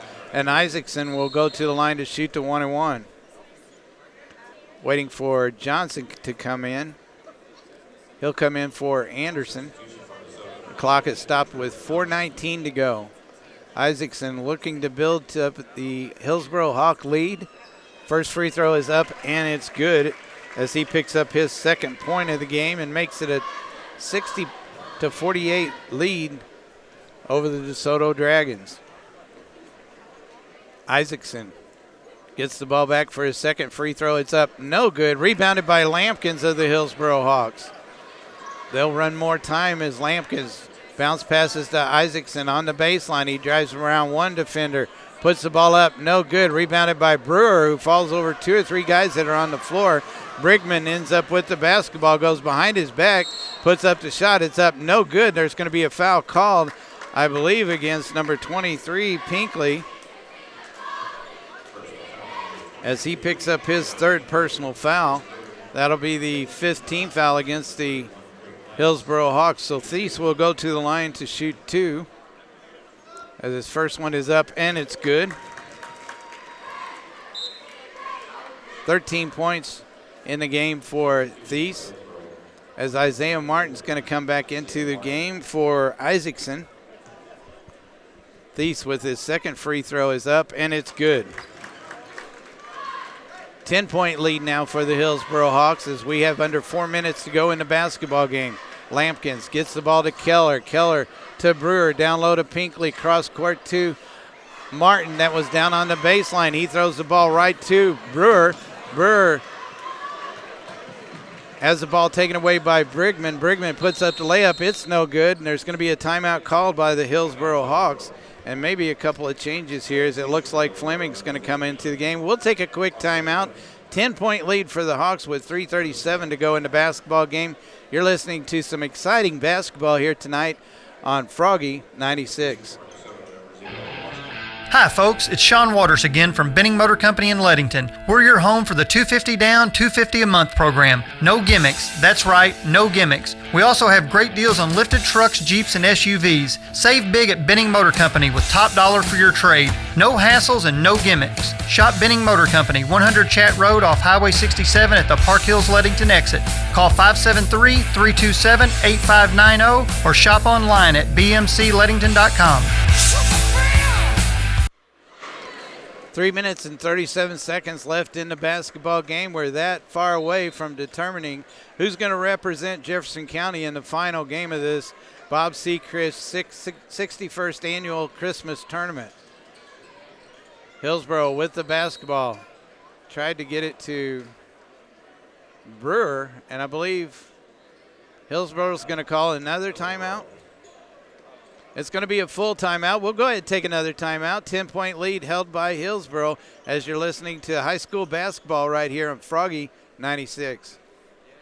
Sons Auto Farm and Home in Annapolis is the place to go for all of your automotive needs and much more. Donnie and Ethan Bond have bought out Western Auto in Annapolis and are ready to service your every need. They offer tire repair, state inspections, and they even service and sell all steel equipment, including chainsaws. They offer custom exhaust work, as well as battery sales for cars, trucks, and ATVs. They also build hydraulic hoses for farm equipment and much, much more. Stop by and see Donnie and Ethan at Sons Auto Farm and Home today, or give them a call at 573-598-4350. Proud supporters of the community, and you will not be disappointed with your service. Sons Auto Farm and Home in Annapolis. 3 minutes and 29 seconds left here in the fourth quarter. 60-50, the Hillsboro Hawks, the number 1 seed in the tournament, taking on the number 4 seeded DeSoto Dragons. They have a 10-point lead over DeSoto right now, and they have possession of the basketball out of bounds. Lampkins, Garrett Lampkins, number 13, gets the ball into Pinkley. Pinkley bringing it back the other way, gives it to Lampkins. Lampkins over to Pinkley. To Fleming. Fleming thought about the three-pointer, decided to get it to Brewer. Brewer drives in, puts it up and in off the glass for 2 points. 8 points for Brewer in the basketball game and extends the 12-point lead for the Hillsboro Hawks. Brigman has the basketball out at the top. Brigman looking over the offense. Looks like they're running a 1-4 offense. Puts Johnson on the right side and passes to Parent. Parent turns around, puts up the little jumper, and it's up and good as he picks up his first 2 points of the basketball game and makes it a 10-point lead for the Hillsboro Hawks. Pinkley with the basketball to Lampkins. Lampkins about to get double teamed, but he gives it to Isaiah Martin. To Brewer. Brewer drives in and puts up the easy 2-point layup. 12-point lead again for the Hillsboro Hawks, under 2:25 to go in the basketball game. Johnson has the ball to Brigman. Brigman brings it around, brings the basketball around the top. West comes to the left side. Brigman gets the ball to Theis.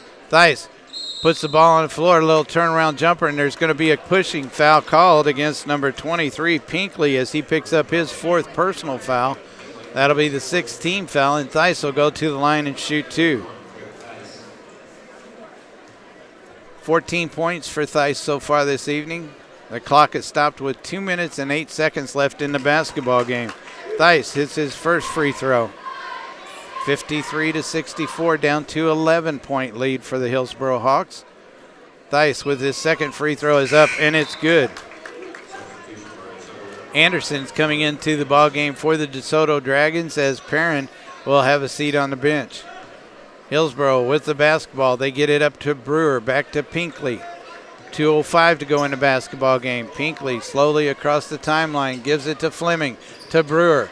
Kicks it over to Martin, back to Fleming. On the it around to Fleming. Left side, they're going to call double dribble on West as he lost the handle on it. It's going to go back to the Hillsboro Hawks with 1 minute and 44 seconds left and a 10-point lead. Pinkley with the basketball. Gives it to Lampkins on the right wing.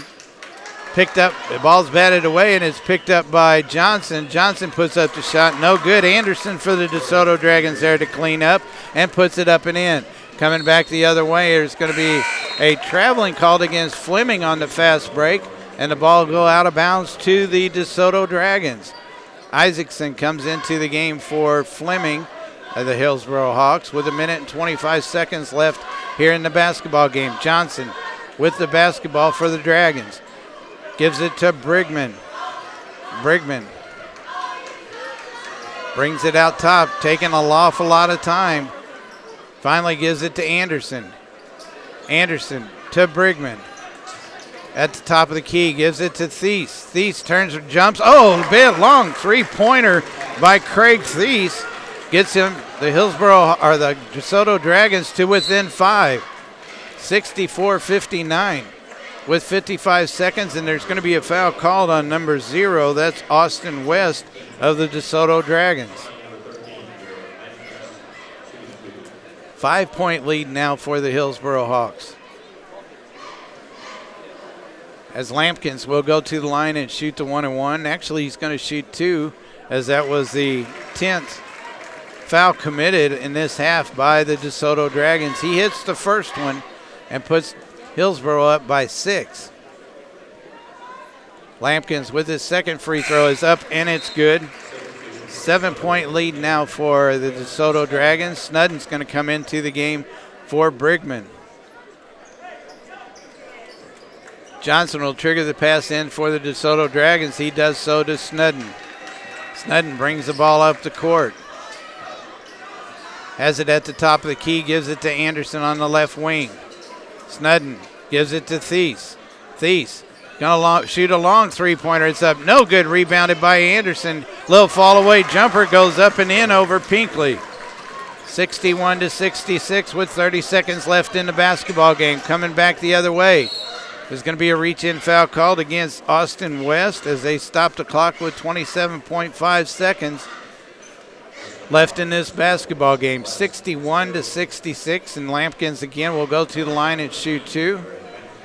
And Lampkins, 15 points in the game, make it 16 points in the game as he nails the free throw. And he gets the second one, puts the Hillsboro Hawks back up by 6 as he gets his second free throw. He puts it up, and it's good as well. 68-61. Snudden with the basketball for the DeSoto Dragons.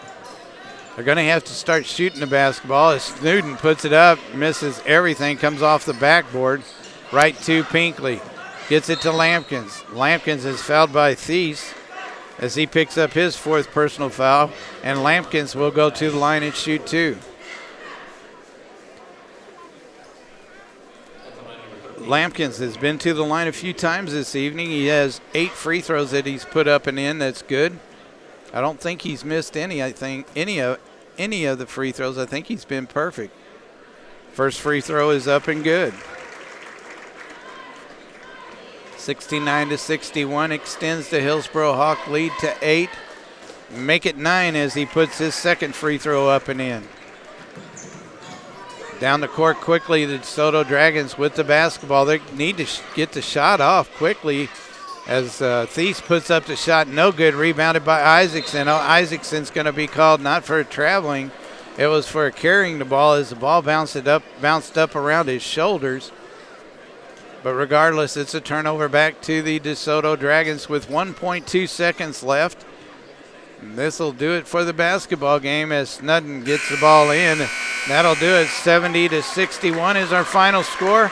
Don't go away, folks. We got another exciting basketball game coming up as the battle for St. Francis County representative will be crowned here in just a little while as the number 2 seeded Farmington Knights are going to be taking on the number 3rd seed Central Rebels. So stay tuned, folks. We'll be right back in just a little bit with more high school basketball action right here on Froggy 96.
Etzel Packing of Perryville are your ham and jerky champs. See Etzel for all your beef, hog, or deer processing at 1702 South Kings Highway in Perryville. Everyone at Etzel Packing is proud and thankful for all the customers they've helped, and they look forward to earning even more business this year, including custom curing and services for bologna produce. When you think meat, think Etzel Packing of Perryville. Just call them at 547-6815. 547-6815. Etzel's is proud to now be Missouri State Jerky Champions for 5 years running. Open Monday through Saturday. Call them at 547-6815, 547-6815 for Etzel Packing of Perryville, your jerky champs.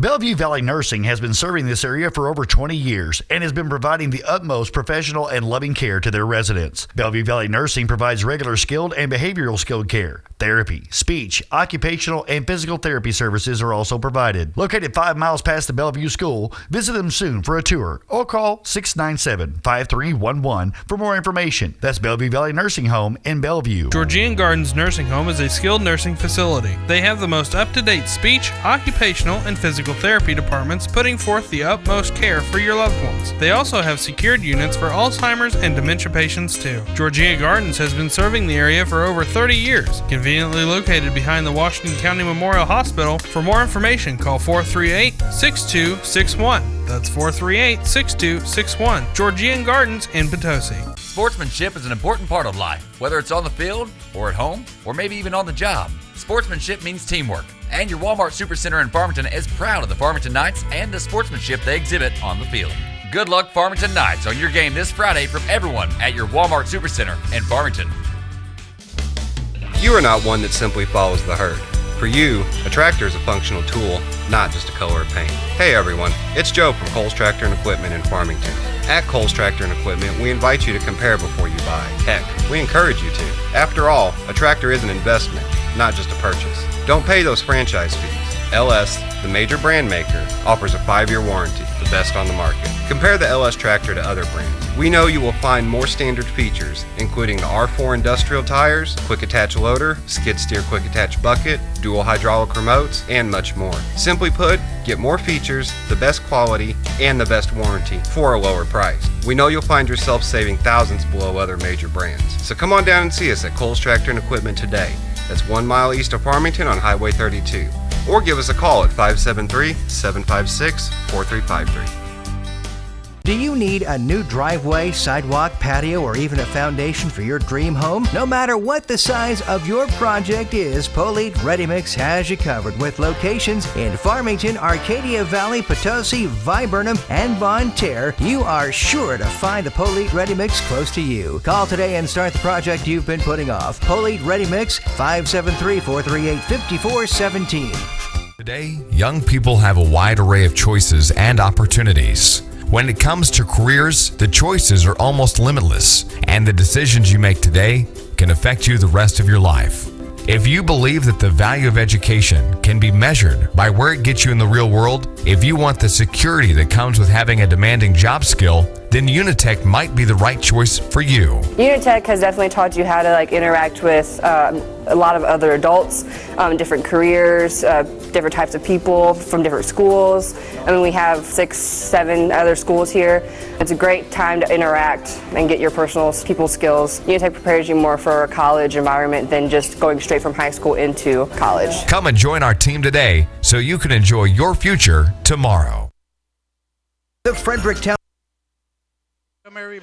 Welcome everybody. We're back to the Bob Sechrest Jr. 61st Annual Christmas Tournament as the Farmington Knights getting ready to take on the Central Rebels. Central wins the tip-off as number 13, Brandon Wagner, puts up a long three-pointer, and it's up and good to get things going for the Central Rebels. Coming back the other way for the Farmington Knights, England has the ball. They get it down low to Lawrence, and he puts it up and in for their first 2 points. Going to be a fast and furious game. The place is packed with people here as number 11, Surface, goes up for a layup, and he is fouled on the play. Foul's going to be on number 24 for the Farmington Knights. That's Cole Lawrence, as he picks up his first personal foul. 7:19 to go in the first quarter.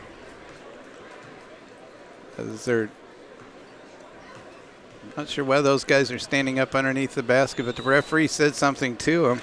Number 11, Scherfus, goes to the line to shoot two. The first one is up and good. The second free throw ready to go is up, and it's good. 5-2, the Central Rebels on top of the Farmington Knights. As of right now, the Farmington Knights ranked second in the tournament. The Central Rebels ranked third, as the pass was intended for number 23, Hardy, and it goes out of bounds. So a turnover back to the Central Rebels. Scherfus with the basketball, brings it up the right side of the court, brings over to the top, gets it down low to the number 13, Brandon Wagner. He goes in for the layup, and he is fouled on the play. And number 45, Tyson Gray of the Farmington Knights, as he picks up his first personal foul, second team foul against the Farmington Knights. They trail by a score of 5-2.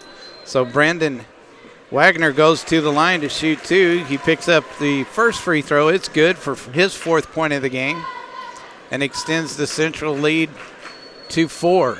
Second free throw is up, rattles around off the right side of the basket, rebounded by Tyson Gray. Up to England, number 4. England on the right side of the court. Gets the ball to number 3, Cody Wright.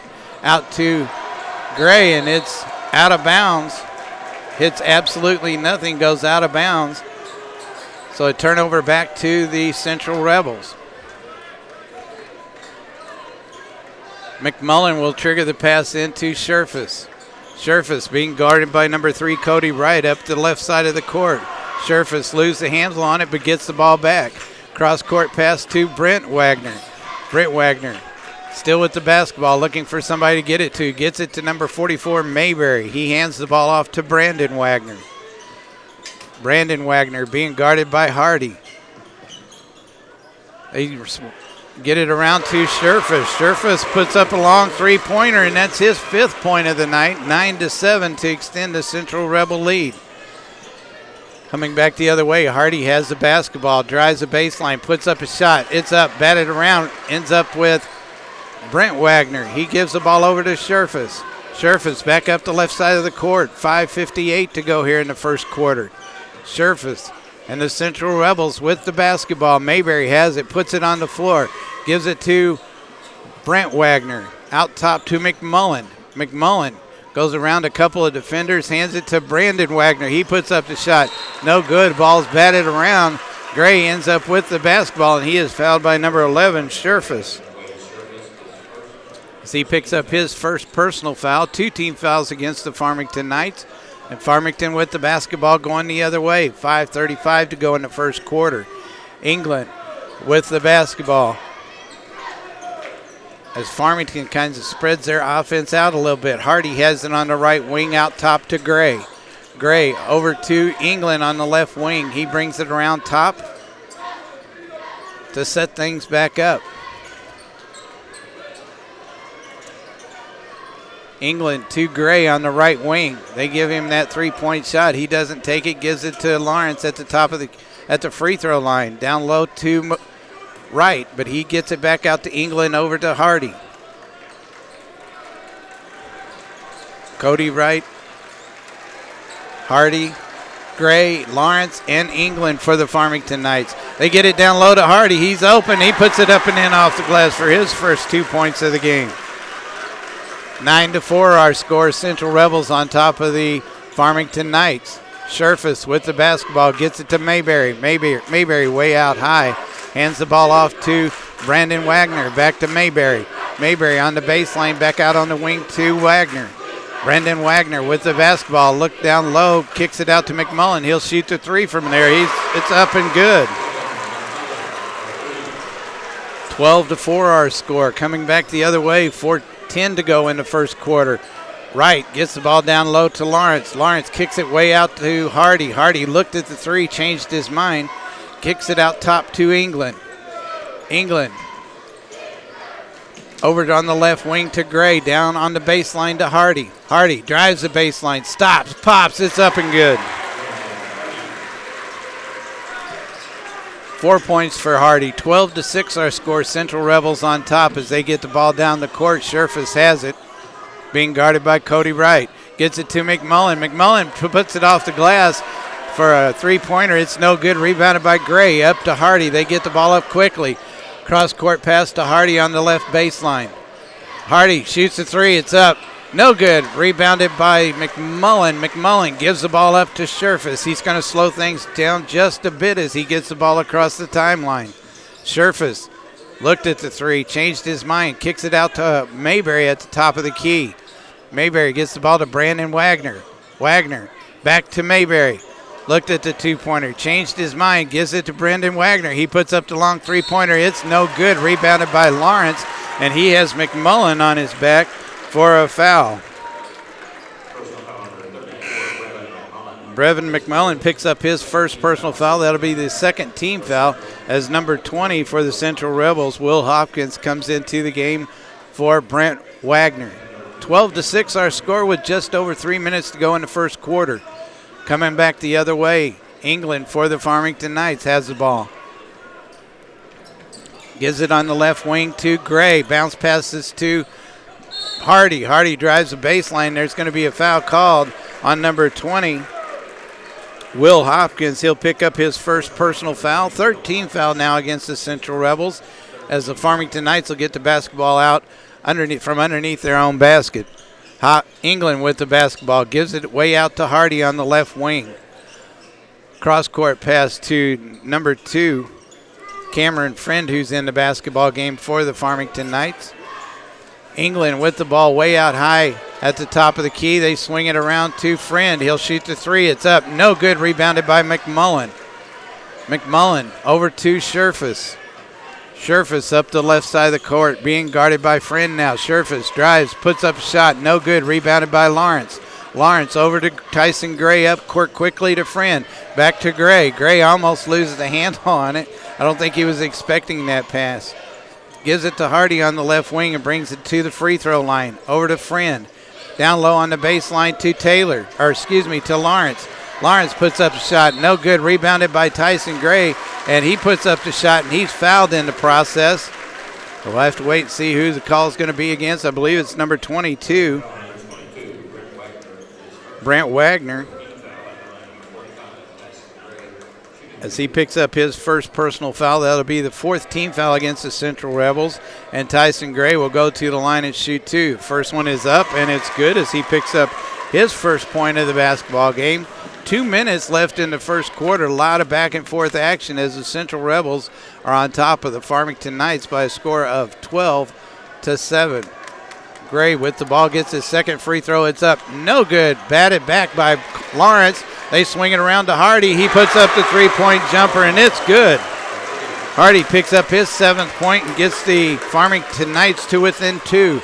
12-10 our score with under 2 minutes to go. McMullen has the ball, puts up the three-pointer. It's up, no good. Rebounded is batted around and tied up by Brent Wagner and also number 23, Brendan Hardy of the Farmington Knights. There's a substitution coming in as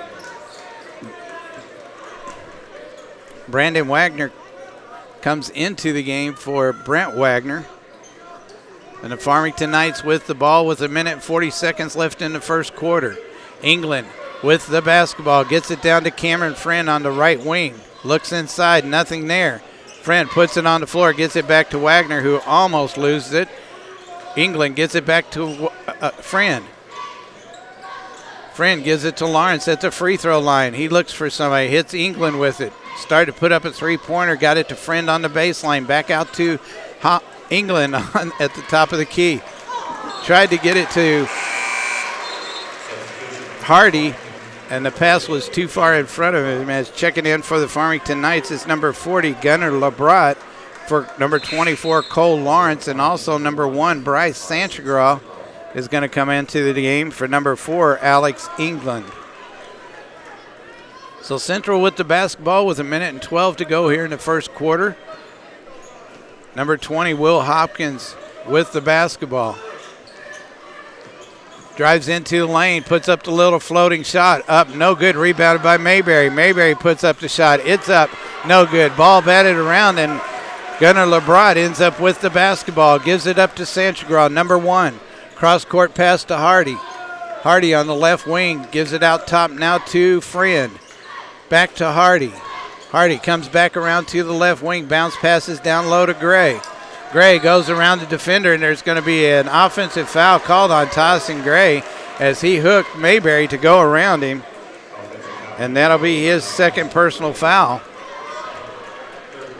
Third team foul against the Farmington Knights is number 20. Jackson Schrum comes into the game for Tyson Gray. 38 seconds left on the clock in the first quarter. 12-10 our score. And this game may come down to the wire. Both these teams excellent ball clubs. As Hopkins has the ball. Oh, he stepped over the line and stepped back. But he gets the ball to Scherfus. Scherfus. Oh, they're calling a blocking foul against number 1, Sanchagral, as Scherfus lowered his shoulder. The Farmington fans don't like that one bit. 4 personal fouls. They're calling, they changed it to a charge on Hopkins, and the coach from Central is not happy about that one bit. The foul is going to be on Scherfus as he picks up his second personal foul. Wow. This crowd's not happy one way or the other. I tell you what, there's a lot of people here tonight. Cameron Friend with the basketball across the timeline. Down to 15 seconds, gets the ball to Schrum, over to Hardy. Hardy to Sanchagral. Sanchagral gets the ball to LeBrot. Back to Friend. Friend looks inside, drives around, puts up the shot. It's up, no good. Rebounded by McMullen of the Central Rebels. And after one period, 12-10 our score, as you're listening to exciting basketball action here on Froggy 96. Keep your car or truck running right with proper service by the experts at Dunlap Automotive Solutions in Park Hills. Diagnostics, engines, transmissions, tires, and all. Dunlap Automotive provides honest, straightforward advice and the best repairs from the best people, even on Sundays. So don't ignore that check engine light any longer. Get to Dunlap Automotive Solutions at 210 East Main Street in Park Hills, or give Donnie and his staff of certified technicians a call at 431-5100. Even on Sundays. Dunlap Automotive Solutions in Park Hills.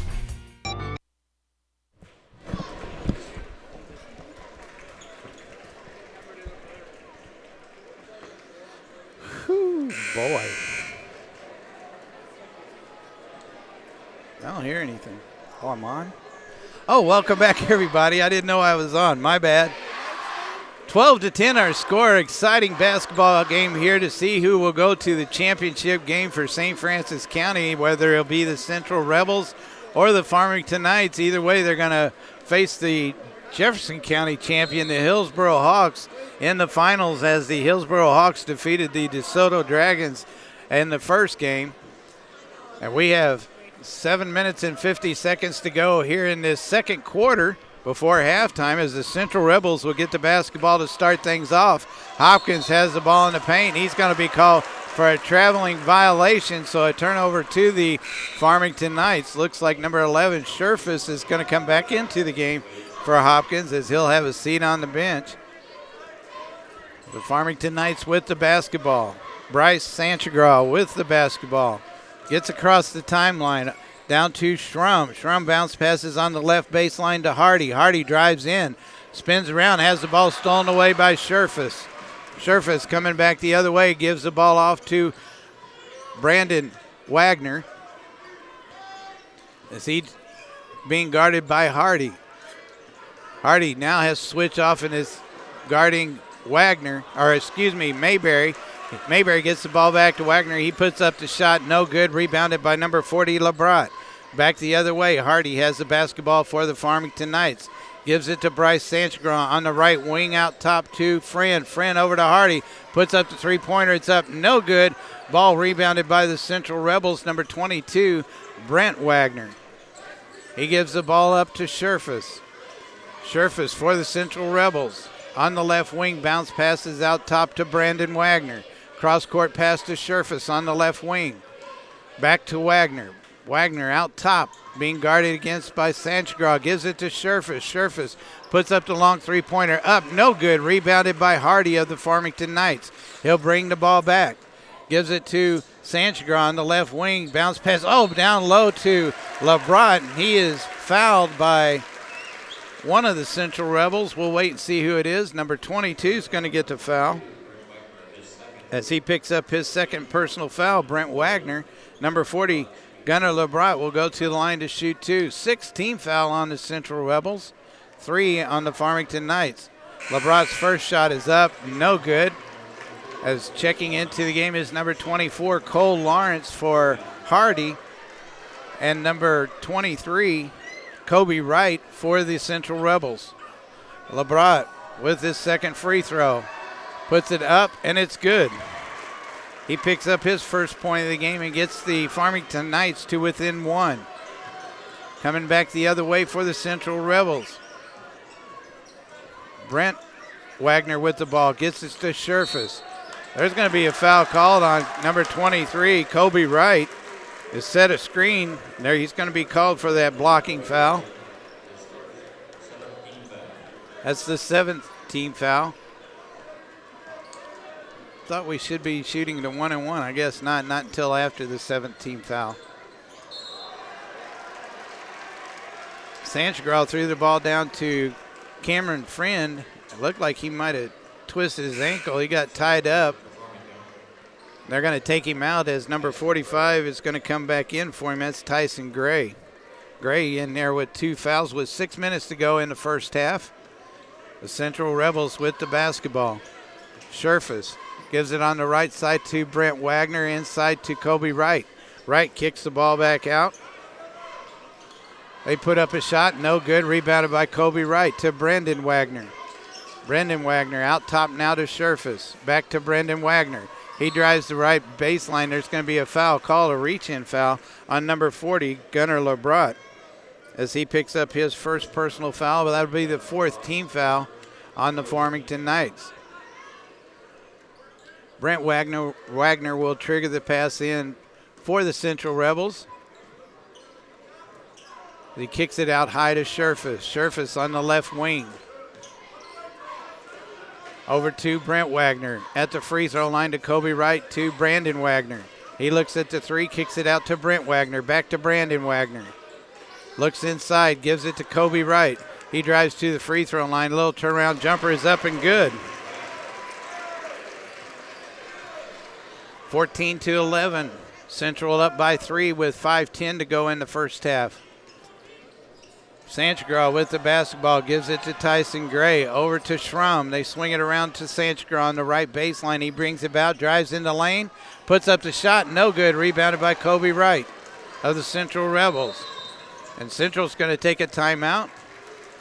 It looks like they're going to take a 30-second timeout. We will too. 4:56 to go in the half. 14-11 our score as you're listening to high school basketball on Froggy 96. In a world where nothing is ever certain, a little security goes a long way. There's probably no better investment than the one you make in the future safety of your family, your home, and the soundest investment in safety that you can make is to purchase the right insurance. Now, with the right insurance, you can ensure that you and your family aren't left waiting should anything go wrong. To secure your home, your car, and your family's security with the right manner, call Farmers Mutual Insurance Company of St. Genevieve. Call 573-883-2565 today. Open Monday through Friday from 8 a.m. until 4 p.m. Wishing you and your family a very Merry Christmas and a prosperous New Year is everyone at Farmers Mutual Insurance in St. Genevieve. The Central Rebels with the basketball. Swing it around to Brent Wagner. He puts up the shot. No good. Ball batted around. Bryce Sanchgraw ends up with it, drives into the lane, kicks it out to Schrum. He hands the ball back to Sanchgraw on the baseline, but he'll bring it out to the top of the key. Back to Schrum on the right wing. Out top now to Tyson Gray. They swing it around to Sanchgraw, who's on the left wing. He gets it down low to Lawrence. Lawrence puts up the shot. No good. Rebounded by McMullen of the Central Rebels. Coming back the other way, the Rebels with a 3-point lead with 4:15 to go in the half. Scherfus on the right wing with the ball out top to Brandon Wagner. They swing it around to Brent Wagner. Back out top to Brandon Wagner. To Brent Wagner. He puts up the long jumper. It's up. No good. Rebounded by Kobe Wright. He was going out of bounds. Tried to hit it off of a Farmington Knight, but it goes off of himself, and it goes out of bounds. He comes out of the game as number 44, Mayberry, Holden Mayberry, comes back into the game. Also, Alex England is back in the game as well, along with Gunnar LeBrat and Hardy. Hardy with the ball, drives the baseline, stops, pops, it's up, no good. Rebounded by Mayberry for the Central Rebels. 3:40 to go in the first half, 14-11 our score. Brandon Wagner with the basketball, gives it to Scherfus on the left wing, down low on the baseline to McMullen. McMullen kicks it back out to Scherfus at the free throw line to Mayberry.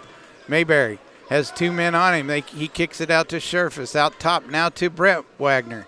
Over to Scherfus on the wing. He drives to the free throw line, puts up the jumper. Up, no good. It goes off of Farmington players. I think there was 2 or 3 of them battling for that rebound. And it goes back out of bounds off of them. Jace Bland, number 50, comes into the game for number 34, McMullen. 3:17 to go in the first half. Brent Wagner gets it out to Brandon Wagner. He puts up the long three-pointer up. No good. Rebounded by Tyson Gray. He gets the ball up to England. England up the right side of the court. Brings it around to the front of the free throw line. Over to LeBrat, to Hardy. Down to Gray on the baseline. He kicks it back out to Hardy. Puts up the three-pointer, and it's good. 10 points for Brandon Hardy. And it ties the game up at 14-all with 2:45 to go in the first half. Brent Wagner with the basketball, gets it to Scherfus at the top of the key, over to Brandon Wagner. He puts a move on the defender, drives the baseline, puts up the shot, no good. Rebounded by Tyson Gray, and there's going to be a foul called on number 50, Jace Bland of the Central Rebels. That'll be the 5th team foul. Maybe it's their 8th team. Now it's their 7th team foul. I see. So they'll walk to the other end of the line, and Tyson Gray will go to the line and shoot the 1-and-1. The first one is up and good.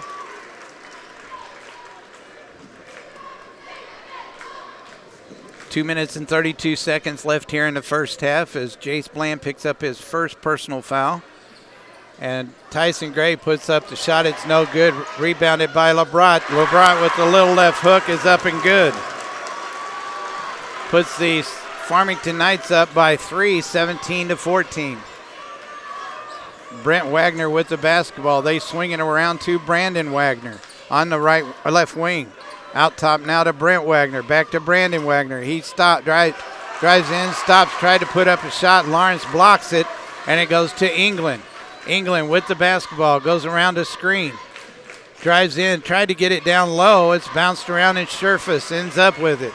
He brings it across the timeline quickly, drives into the lane, puts up the little running shot. It's up, no good, and there's going to be a foul called on number 50, Jace Bland, as he picks up his second personal foul. And that is his second. That'll be the 9th team foul. And McMullen comes back in for Jace Bland. Cole Lawrence will go to the line and shoot the 1-and-1. He has 2 points in the game so far. He'll try to put his Farmington Knight teammates up by another 2 points if he can nail these free throws. The first one is up and good.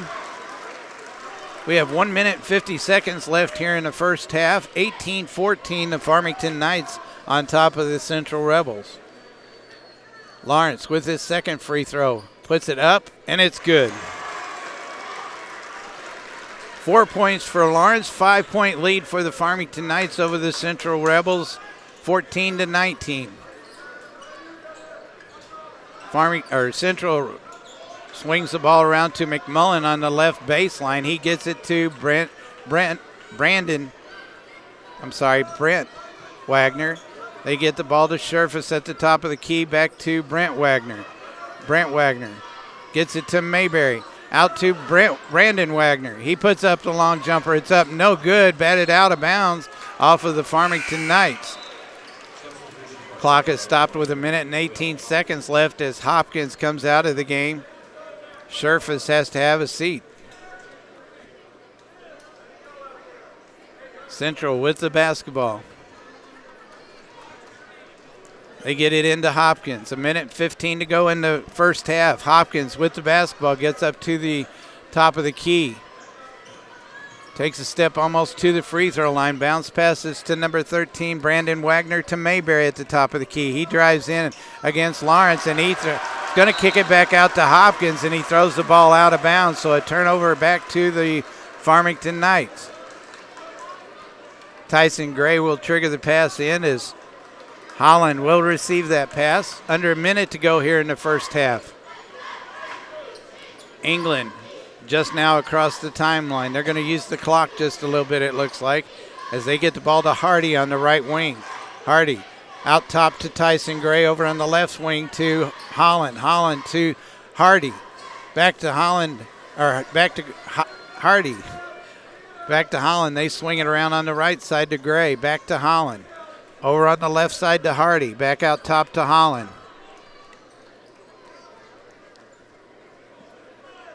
Down to 24 seconds. Holland just standing there holding the ball. Doesn't have a man out on him. He'll just hold it as long as he can. Now the coach from Central is telling him to get on Holland. Holland goes into the lane, puts up the shot, and it's blocked. Rebounded by Hopkins. He puts up the shot, no good. The ball's gone out of bounds, and Tyson Gray throws it up as a prayer, and it doesn't go in. It drops, no good. 14-19 at halftime. What a game by both these ball clubs. It's a tough one, folks, and there's a lot of people here cheering both these teams on as you've been listening to exciting high school basketball here on Froggy 96. People you can trust to help you with your DIY projects. That's Potosi Lumber in Potosi. Everything from lumber to nails to hardware to a full line of Valspar paints. And Potosi Lumber is well known for their huge line of windows and inside and outside door supplies. From the roof to the basement, Potosi Lumber has your project covered. Brian and his crew at Potosi Lumber have one goal in mind, and that's to make sure you get exactly what you need for your DIY project. There's only one choice when it comes to hometown personal service. Trust the folks at Potosi Lumber, Highway 21 in Potosi. A lot of tractor and implement places will tell you about all the great things that they do have. Well, at Cole's Tractor and Equipment, we'd like to tell you about a few things that we don't have. We don't have a big fancy sign, we don't have fancy packaging, and most importantly, we don't have high prices. In fact, we carry many items that are actually cheaper than the big box stores that you may be more familiar with. Hi everyone, this is Joe from Cole's Tractor and Equipment, 1 mile east of Farmington on Highway 32. Hard to find parts direct from the manufacturer. Direct OEM replacements is what you'll find at Cole's Tractor and Equipment. Disc blades, bush hog blades, rotary cutter blades, and all the hardware that you need to get your implement back in the field and get back to work. And if you're in the market for new implements, we carry our very own line of disc harrows, rotary cutters, box blades, and very much more in our very own Farmline brand that's been local to Farmington for almost 20 years now. So come by and see us and see the great deals that we could offer you at Cole's Tractor and Equipment, 1 mile east of Farmington on Highway 32. Or give us a call at 573-756-4353. Ray and the staff at D&D Towing would like to wish all the teams in the Central Christmas Tournament this year good luck. D&D Towing of Fredericktown is your full-service towing company. No matter what time of day or night, D&D Towing will always be there to assist you properly. Remember this number, 783-7739. That's 573-783-7739 for D&D Towing of Fredericktown. Good luck to all teams in the Central Christmas Tournament on the Dawkins Radio and Television Group. The family and staff at D&D Towing would also like to wish everyone a safe and happy new year. Unico Bank, banking with people like you with locations in Irondale, Potosi, and Deloge. Offering Shazam ATM debit cards, internet banking, and loans for automobiles, debt consolidation, personal lines of credit, personal loans, real estate, home improvement, and commercial loans. Since 1901, people have depended on Unico Bank. You should too. See them today in Irondale, Potosi, and Deloge. Unico Bank in the Lead Belt, member FDIC, and equal housing lender. High school sports is such an important part of a student's development, Development, and the Potosi R3 School District is proud of their athletic department and is proud to sponsor high school sports on the Dawkins Broadcast Group. Whether you're on the field or off the field, remember team spirit and dedication makes winners. Go Trojans from the faculty and staff of the Potosi R3 School District. Everyone at Lead Belt Pump and Supply in Park Hills would like to thank you for your business and support this year. Thanks to you, our customers, we had a great year at Lead Belt Pump and Supply. We would like to wish you and your family the best this Christmas season. Merry Christmas and Happy New Year from Lead Belt Pump and Supply in Park Hills. Vicky Crocker Realty is proud to serve St. Francis and surrounding counties and is dedicated to serving all your real estate needs, residential, commercial, and more. Vicky Crocker is friendly, knowledgeable, and professional. Vicky Crocker Realty can provide you with up-to-date listings and information to sell your home in today's market. So, if you want to buy or sell, call Vicky Crocker Realty, 747-8099, or stop in her new office in Deloge. Grind Valley Pallet Company of St. John is your local company for all your custom boxes, crates, and pallets. Grind Valley Pallet Company has been locally owned and operated for over 13 years and is proud to serve the community with their packing and pallet services. Stop by today at 22860 Grind Valley Drive, also located on Highway M in St. Genevieve County, or call 543-2395. Got a hungry belly? Feed that hungry belly at Hungry Belly's Barbecue in Park Hills. Did he say Hungry Belly's Barbecue at Park Hills? Must be Hungry Belly's Barbecue in Park Hills. They're family owned and operated, and they know how to pile on that great old-fashioned barbecue that everyone knows Hungry Belly's Barbecue for. They offer a 15% discount to all veterans, military, first responders, young ladies over 50, and young men over 50. Hey, that's me! Yeah. Anyway, kids under 3 eat for free. They're open Monday, Tuesday, Thursday, Friday, Saturday, and Sunday. Closed on Wednesdays. Hurry by Hungry Belly's Barbecue on East Main Street in Park Hills and get that belly filled up with good old-fashioned barbecue. Brown's Automotive in Annapolis is your full-service automotive shop. State inspections, oil changes, motors, transmissions, rear ends, upper and lower ball joints, tie rods. When they say full service, they mean full service at Brown's Automotive. Brown's also sells AutoZone parts delivered twice a day for your convenience. They also sell used tires, new transmissions, motors, and so much more. Now you can see why Brown's Automotive on 2nd Street in Annapolis is known for being your full-service automotive shop. Call 573-598-3008. Tires, custom exhaust, and now custom gig and rails for giggers. See Mark and the crew at Brown's Automotive in Annapolis. Nothing's worse than when you turn up the heat in your home and nothing happens. That's when you need to call Trustworthy Heating and Cooling.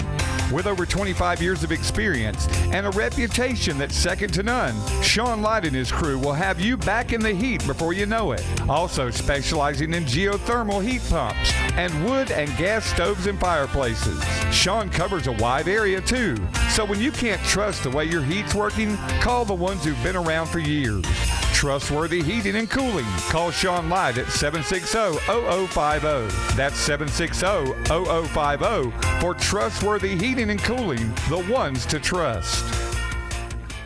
The Farmington Police Department wants everyone to enjoy a happy and safe holiday season. Shopping, family functions, area sporting events, New Year's celebrations. This time of year finds us all out and about quite a bit. The Farmington Police Department encourages everyone to stay safe, watch for changing road conditions, and be aware of all those around you. Together, we can have a happy holiday, enjoy area student and athletic activities, and responsibly ring in a safe new year. Happy holidays from all of your friends at the Farmington Police Department.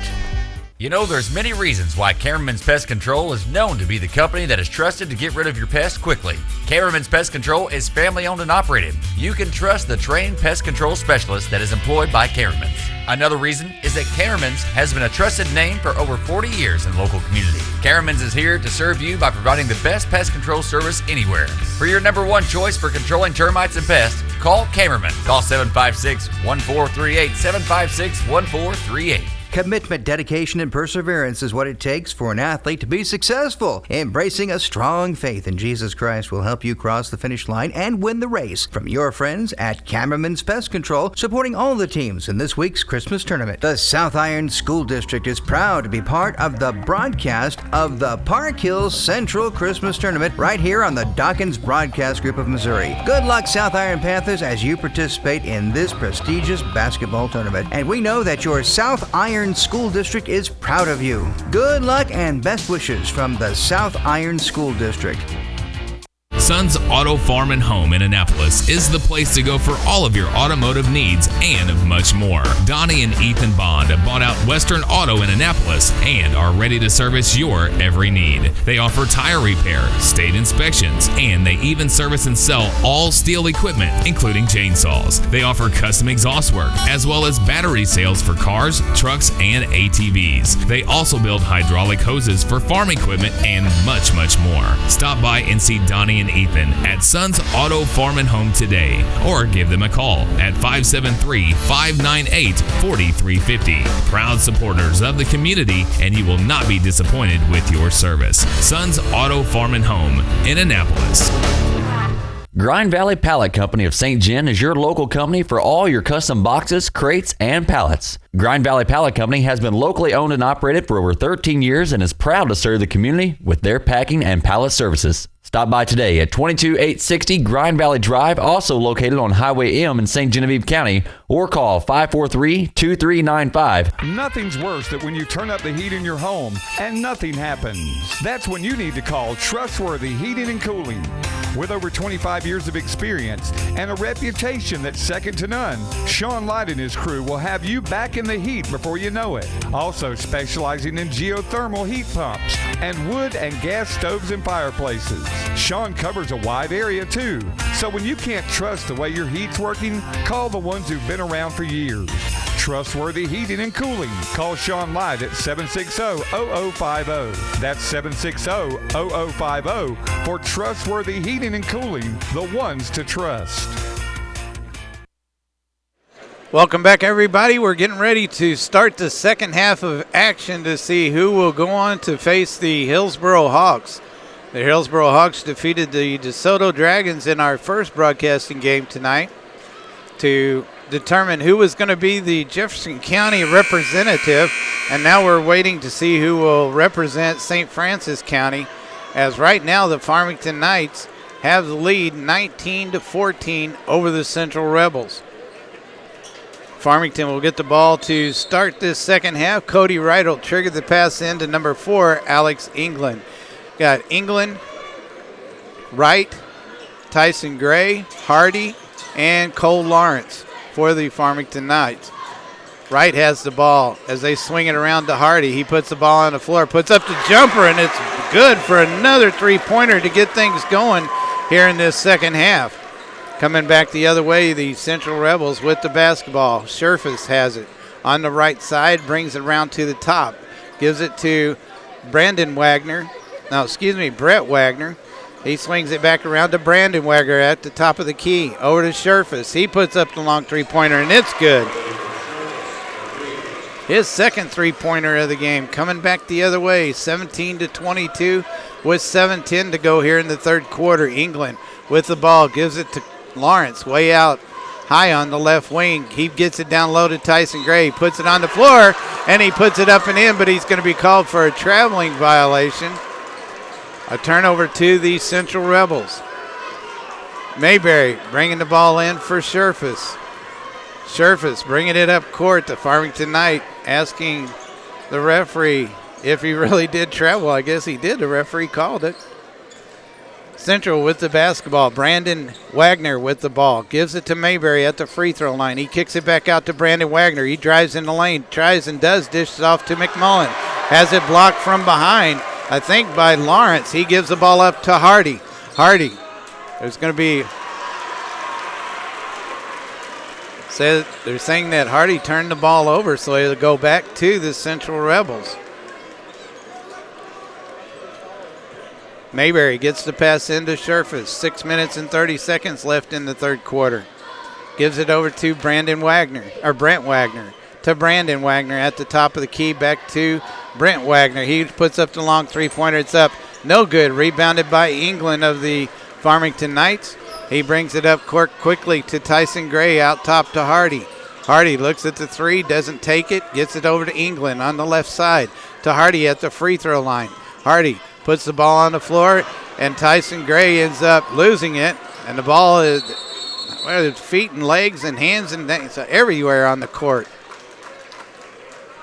It was tied up to possession arrow in favor of the Central Rebels. 5:58 to go in the third quarter. 5-point lead for the Farmington Knights. The Central Rebels will get the basketball. Mayberry will trigger the pass into Scherfus. Scherfus across the line at the top. Goes around a screen by Mayberry. Kicks it back out to Mayberry at the free throw line. He puts it on the floor, gives it back out to Scherfus. He gives it to McMullen. Long three-pointer up. No good. Ball battered around. Ends up in Lawrence's hand. He hands the ball to Hardy. Hardy hands it to England. Back the other way. Wright with the ball. Gives it to Lawrence. Lawrence does and gets it down low to Gray. And Gray is fouled by Mayberry.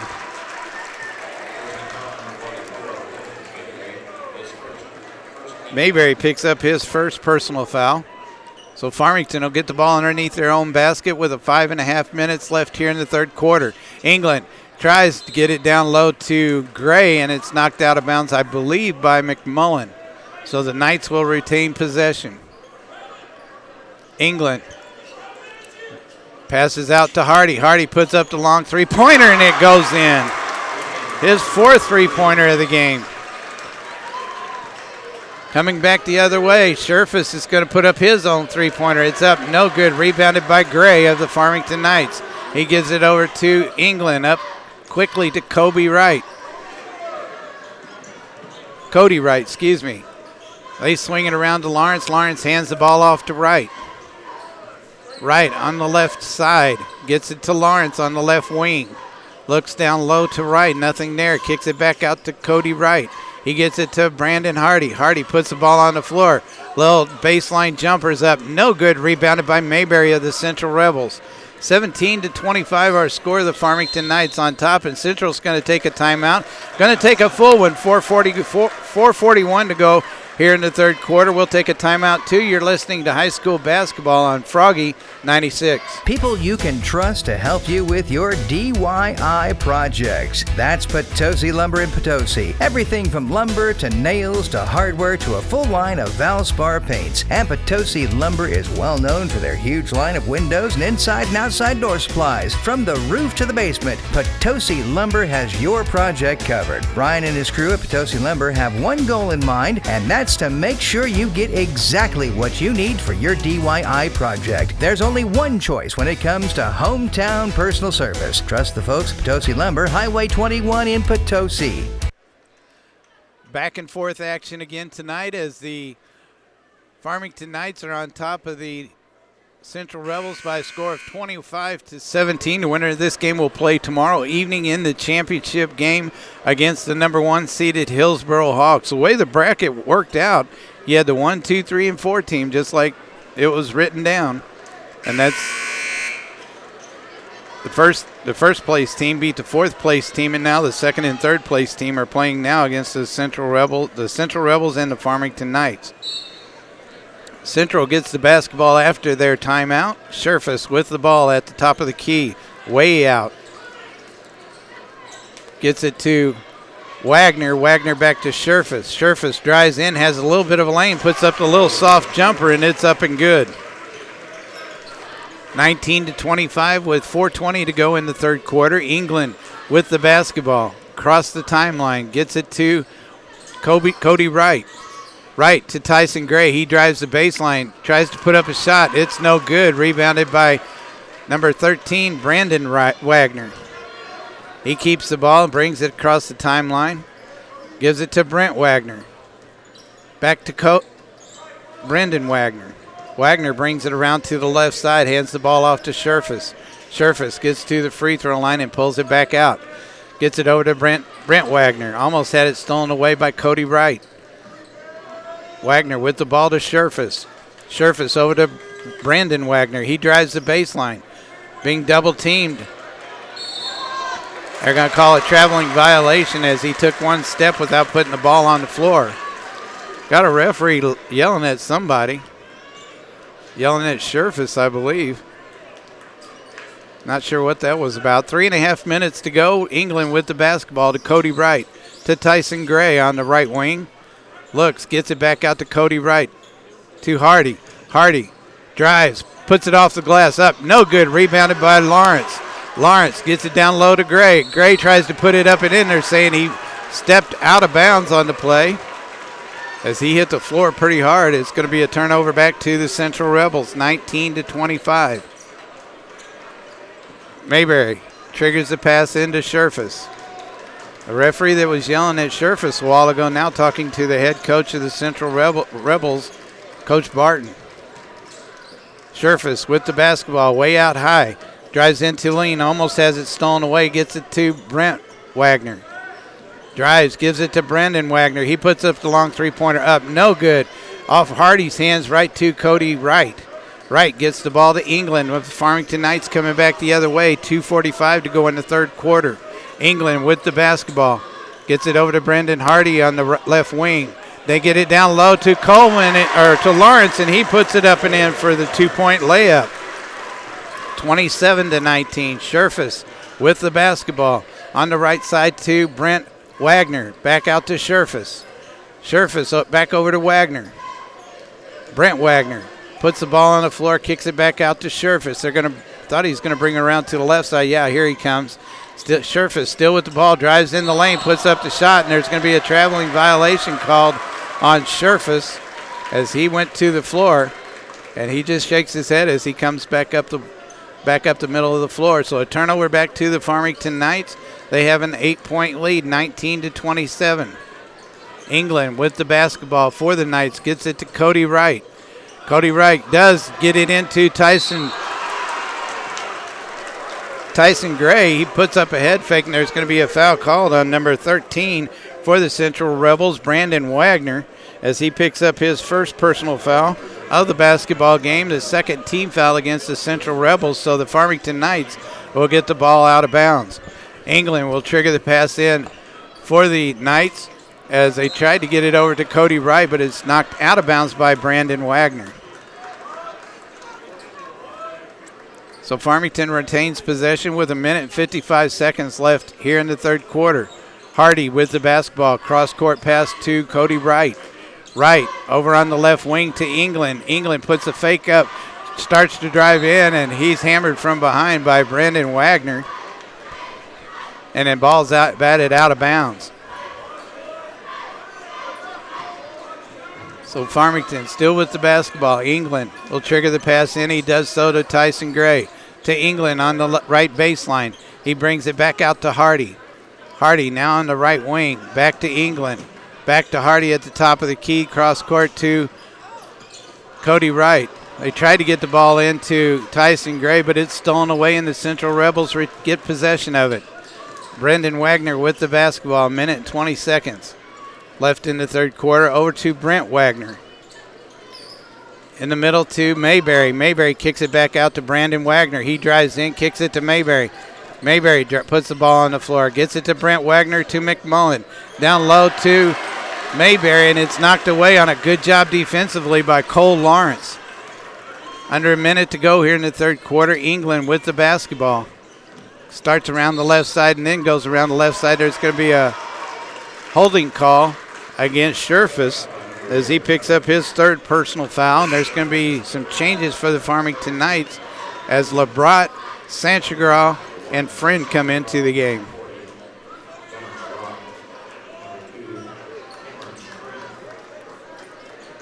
Hardy still in the ball game for the Farmington Knights, gets the ball into Tyson Gray. He hands the ball off to Hardy. He backs up a little bit, looks at his coach to call a play. Hardy with the basketball. Starts to go around the right side, but gives it to Sanchagral on the left side. Sanchagral to Friend at the top of the key. He looks inside, nothing there. To LeBrot, who comes out to get the pass to Tyson Gray, way out high. They get the ball to Hardy. Over on the right side now to Sanchagral. Sanchagral gives the ball up to Tyson Gray. Cuts towards the basket. Gray with the basketball to LeBrot. LeBrot with the ball overhead, gives the ball back out to Sanchagral. Looks like Farmington's going to wait for the last shot. Sanchagral with the basketball. Going to have a 5-second call on him if he's not careful. He drives in, dishes off to Tyson Gray, puts it up and in. Right at the buzzer. Makes the score 29-19, a 10-point lead for the Farmington Knights, and we'll get ready to go into the fourth and final quarter as you're listening to high school basketball action here on Froggy 96. Today, young people have a wide array of choices and opportunities. When it comes to careers, the choices are almost limitless, and the decisions you make today can affect you the rest of your life. If you believe that the value of education can be measured by where it gets you in the real world, if you want the security that comes with having a demanding job skill, then Unitech might be the right choice for you. Unitech has definitely taught you how to interact with a lot of other adults, different careers, different types of people from different schools. I mean, we have 6, 7 other schools here. It's a great time to interact and get your personal people skills. Unitech prepares you more for a college environment than just going straight from high school into college. Come and join our team today so you can enjoy your future tomorrow. Welcome back, everybody. An exciting match here in our second game as well as the first game this afternoon. This evening, the Hillsboro Hawks defeated the DeSoto Dragons to go on into the championship game tomorrow evening. The Central Rebels and the Farmington Knights going at it tooth and nail here. As we get ready to go into this fourth period, the Farmington Knights with a 10-point lead over the Central Rebels. And I tell you what, I don't know that there is an empty spot in this stadium. We have people standing up around the edge, and tomorrow night is probably just going to be just as crazy as the Hillsboro Hawks will take on the winner of this game. Looks like Farmington will get the ball to start this fourth quarter. Have Hardy, Sanchagraw, Friend, LeBrot, and Gray in the game for the Farmington Knights. We have Brent Wagner, Hopkins, who's into the game, Scherfus, McMullen, and Mayberry for the Central Rebels. Farmington with the ball. Tyson Gray has it at the top of the key, gives it to Sanchagraw on the right wing, out top to Hardy. Hardy brings it around the left side. Brings it out top now to Sanchagraw. Sanchagraw gives it to Friend on the right side. Out top now to LeBrot. LeBrot looks inside. Nothing there. Gives it to Sanchagraw. Sanchagraw almost had the ball stolen away, but kept possession of it. Gave it to Cameron Friend, number 2. Friend bounce passes to Hardy. Hardy out top now to LeBrot. Again, they look inside. Gray had possession for maybe a second. LeBrot gives the ball to Hardy on the left wing. Bounce passes to Gray. Gray puts up the shot. No good. Rebound is going to go off of Hardy, and it'll be turned over to the Central Rebels with 7:02 to go in the basketball game. Mayberry with the ball, gets it into Hopkins. Hopkins brings it up the middle of the floor. Looks like Farmington's in a matchup zone. Brandon Wagner with the ball, gives it to Hopkins. Out top now to Scherfus. Over on the right side to Brendan Wagner. He puts up the long three-point jumper. It's no good. Rebounded by number 2, Cameron Friend of the Farmington Knights. Friend with the basketball, being guarded by Scherfus. Tried to get it and does get it to number 1, Sanchagraw. Sanchagraw bounce passes to LeBrot, but he mishandles it, and Mayberry ends up with the basketball. Mayberry gets it down court, hands the ball off to Brandon Wagner. Cross court pass to Scherfus. Scherfus out top now to Hopkins. Hopkins starts to drive in, gets it to Scherfus. He puts up the long three-pointer, and it's way off mark as it just does barely hit the backboard, and Tyson Gray gets the rebound. He throws it over to Sanchagraw. Sanchagraw up the middle of the court. Gets it, tries to get it, does get, nope. Brandon Wagner stole the basketball. He goes in for the layup, and it's good. 6 points now for Brandon Wagner. At 21-29 is our score with 5:48 to go here in the game. You're listening to high school basketball here on Froggy 96.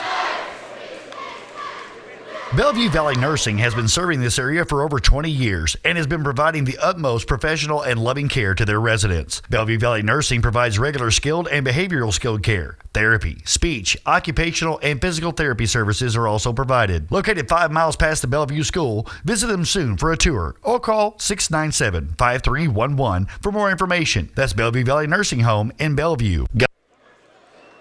5:48 to go in the basketball game. The Farmington Knights with a 29-21 lead, as the winner of this game will go on to take on the number 1 seeded Hillsboro Hawks as Brent Wagner comes into the game for Hopkins.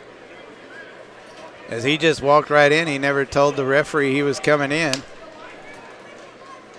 And they're going to make him sit out till the next stopped ball, or dead ball. Farmington with the basketball. England brings it up the court. Round to the left side, was wanting to get it to Hardy, but he wasn't open. He brings it around to the right side to Friend. Friend goes around to the front off of a screen by LeBrot. They swing it around to England on the left wing. England gets the ball to Friend. Friend drives in the lane, brings it back out to England.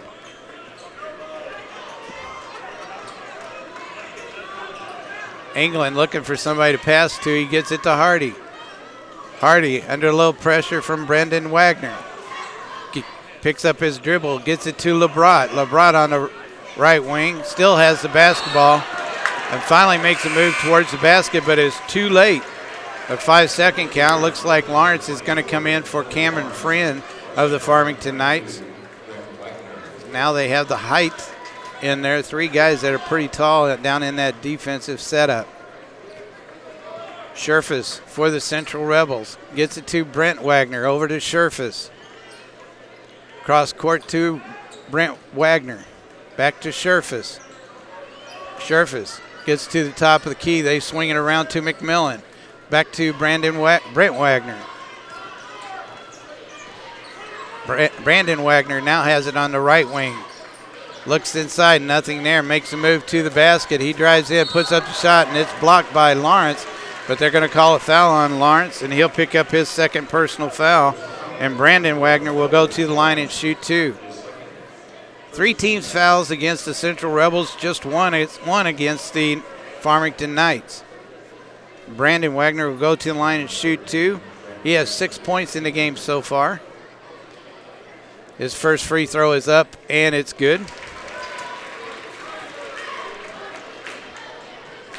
4 minutes and 30 seconds left in the basketball game. 22-29, the Farmington Knights on top of the Central Rebels. Second free throw is up, and it's good.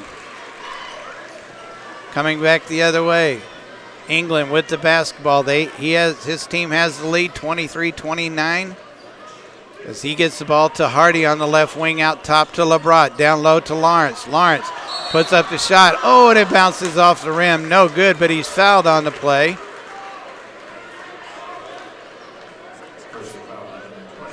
Foul's going to be on number 22.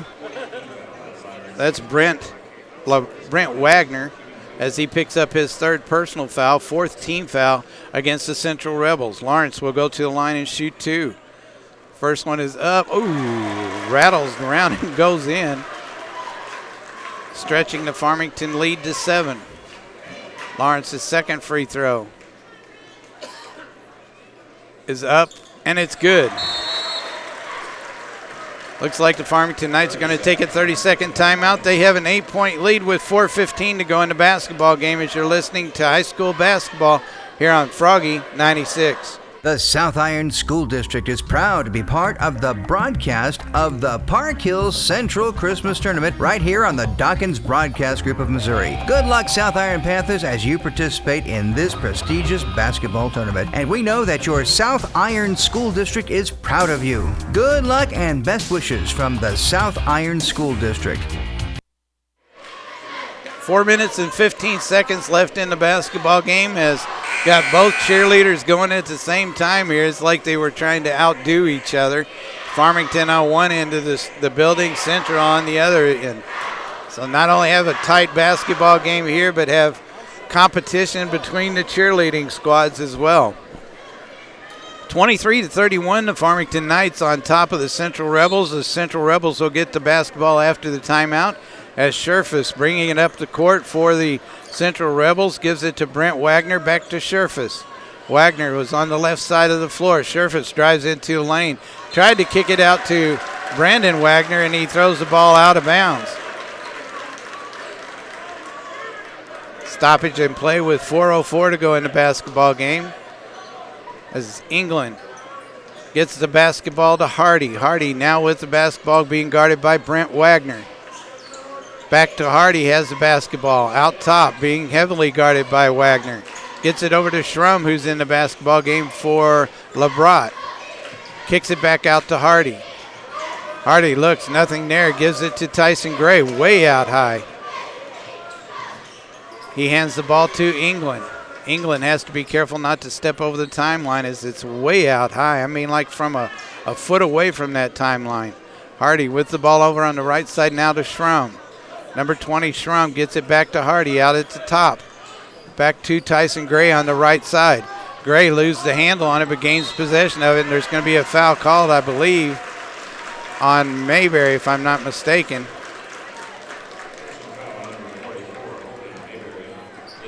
That's his second personal foul. That's the 5th team foul against the Central Rebels as Cole Lawrence is going to check into the game for number 20, Jackson Schrum. So Farmington gets the ball on the out-of-bounds play. Hardy will trigger the pass in as he saw one man, got it to another. Got it to Tyson Gray. Gray drives in, dishes off, and around to Hardy. Slowing things down just a little bit. He gets it over to Cody Wright, who's in the game. Wright gives it to Tyson Gray, and he is fouled on the play as he broke towards the basket. Foul is going to be on number 13. That's Brandon Wagner as he picks up his second personal foul, 6th team foul. And the clock is stopped with 3 minutes and 3 seconds left in this basketball game. Gray with his first free throw is up and good. His 5th point of the game, looking to get his 6th and extend the Farmington Knight lead. He makes it, and it's a lead of 10 now, 23-33, right at 3 minutes to go in the basketball game. Coming back the other way, Brandon Wagner with the ball, gets it to Scherfus on the right side. Back to Wagner. Wagner on the other side of Brent Wagner on the left wing. Back out top to Brendan Wagner. He shoots a long three-pointer, and it's rebounded by Brendan Hardy of the Farmington Knights. Hardy coming back the other way. Gets it to the left side to Tyson Gray on the wing. Gray with the basketball now being guarded by Mayberry. Oh, he goes behind his back, drives in the lane. There's going to be a charging foul called against him as he had it was a good idea, but it just didn't work out very good as he ran over one of the players. I'm not even sure who it was. Man, that was a hit.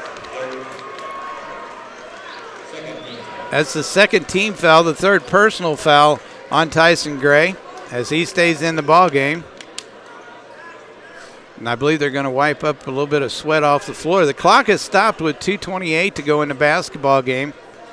And the Farmington Knights with a 10-point lead. It was a good job by Gray, but then he just took it just a little bit too far and ran over at least 1 or 2 Central Rebels. I think there were 3 or 4 bodies on the floor. Scherfus with the basketball for the Central Rebels. Gives it to Brandon Wagner. He drives the baseline, puts up the jumper. It's no good. Rebounded by Brendan Hardy of the Farmington Knights. Coming back the other way. Hardy breaks the little press they had going on. Gets it to Tyson Gray. Out top now to England. England is going to be fouled on the play. That might have been considered an intentional foul, as he picks up his 4th personal foul. That's the 7th team foul, so England will go to the line to shoot the 1-and-1.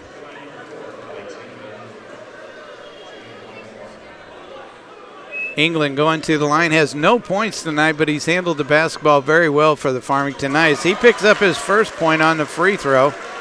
And you've heard me say it before, free throws very, very important, especially down towards the end of the ball game, but actually for the whole ball game because it adds up.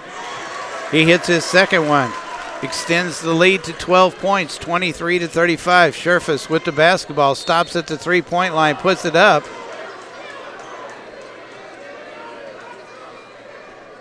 And the foul's going to be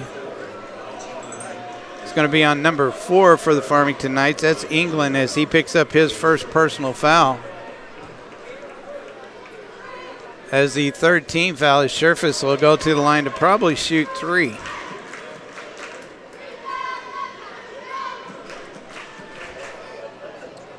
A lot of people leaving now, as you can tell by our camera. I guess the second one was good. And he'll get that 3rd one. He puts it up and it's no good. Rebounded by Tyson Gray. 25-35, 10-point lead for the Farmington Knights. Hardy has it, gives it up to England. England to Cody Wright. Back to England. England drives around the defender, and Scherfus is out of the basketball game as he is fouled out of this game, and it's the 8th team foul on the Central Rebels. So England will go to the line to shoot the 1-and-1 as Coach Barton will wait and determine who he's going to put in for Scherfus. It looks like Central's going to take a timeout. We'll take one too with 1:47 left in the basketball game. 25-35 as you're listening to high school basketball here on Froggy 96. Hi, this is Tanya, sales specialist at Auto Plaza Ford in Fredericktown. Are you tired of the runaround? Do you want an honest, hassle-free deal close to home? Come see us at 141 Commercial Drive. We not only provide stellar deals like our best price guarantee on new Fords, we are passionate about customer service. We invest in our local communities and causes. Most importantly, we truly care about you and your family.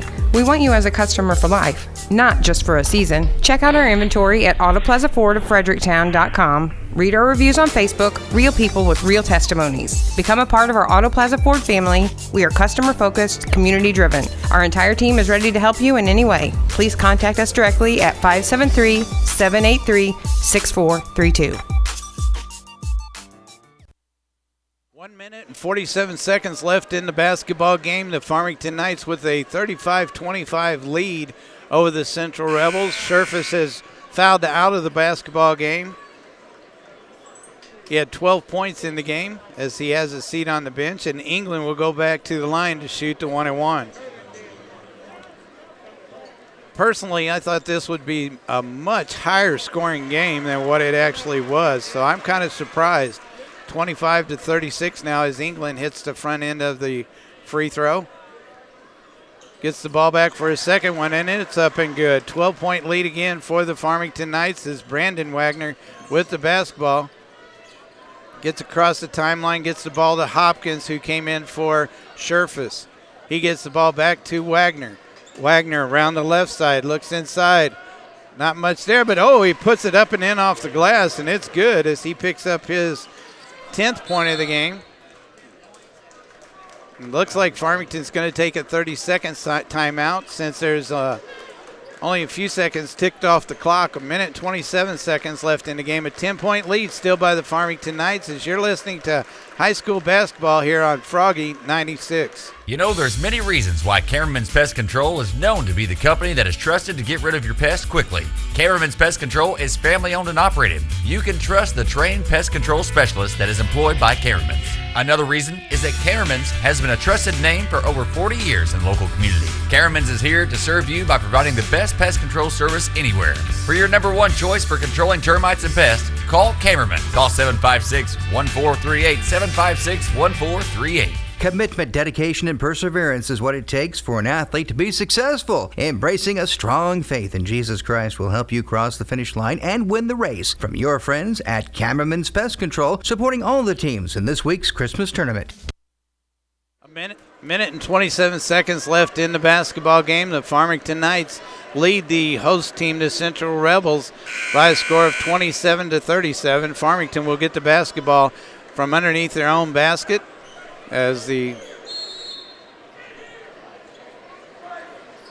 Not their own basket. They'll have to get it underneath the Central basket, and there's an intentional foul should be called against number 13, Brandon Wagner, as Hardy had the ball for the Farmington Knights, and he was held up. So he'll go to the line and shoot two, I would think.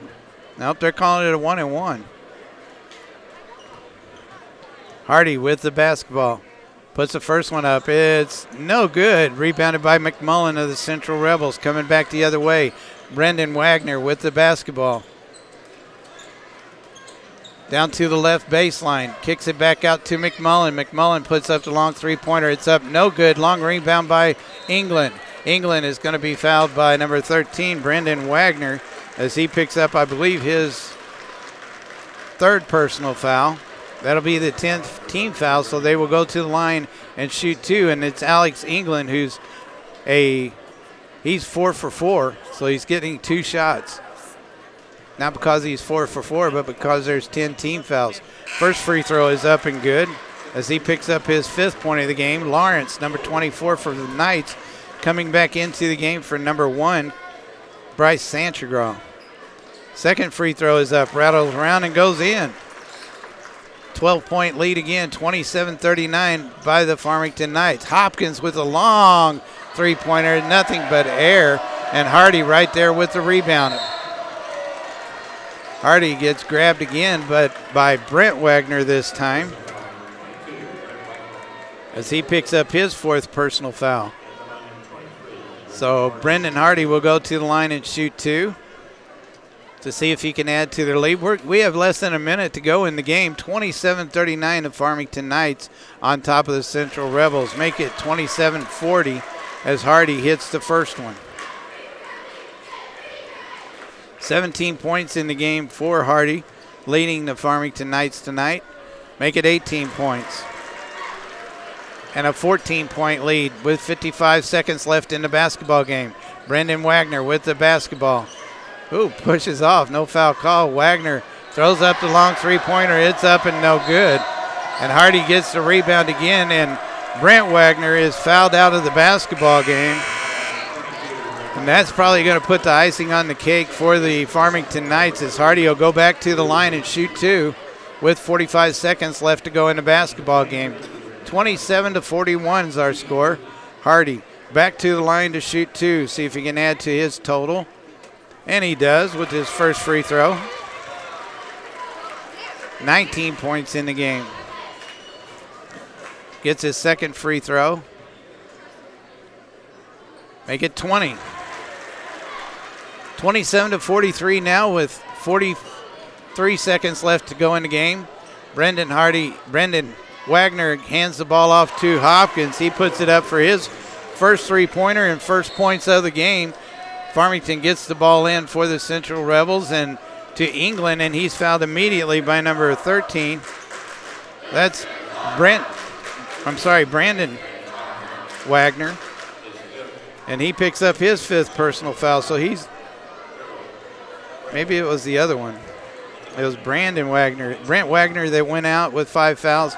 Brendan Wagner comes in, and he picks up his 5th foul, so he's done for the game as well. 30-44 as Alex England goes to the line to shoot 2. He makes the first one.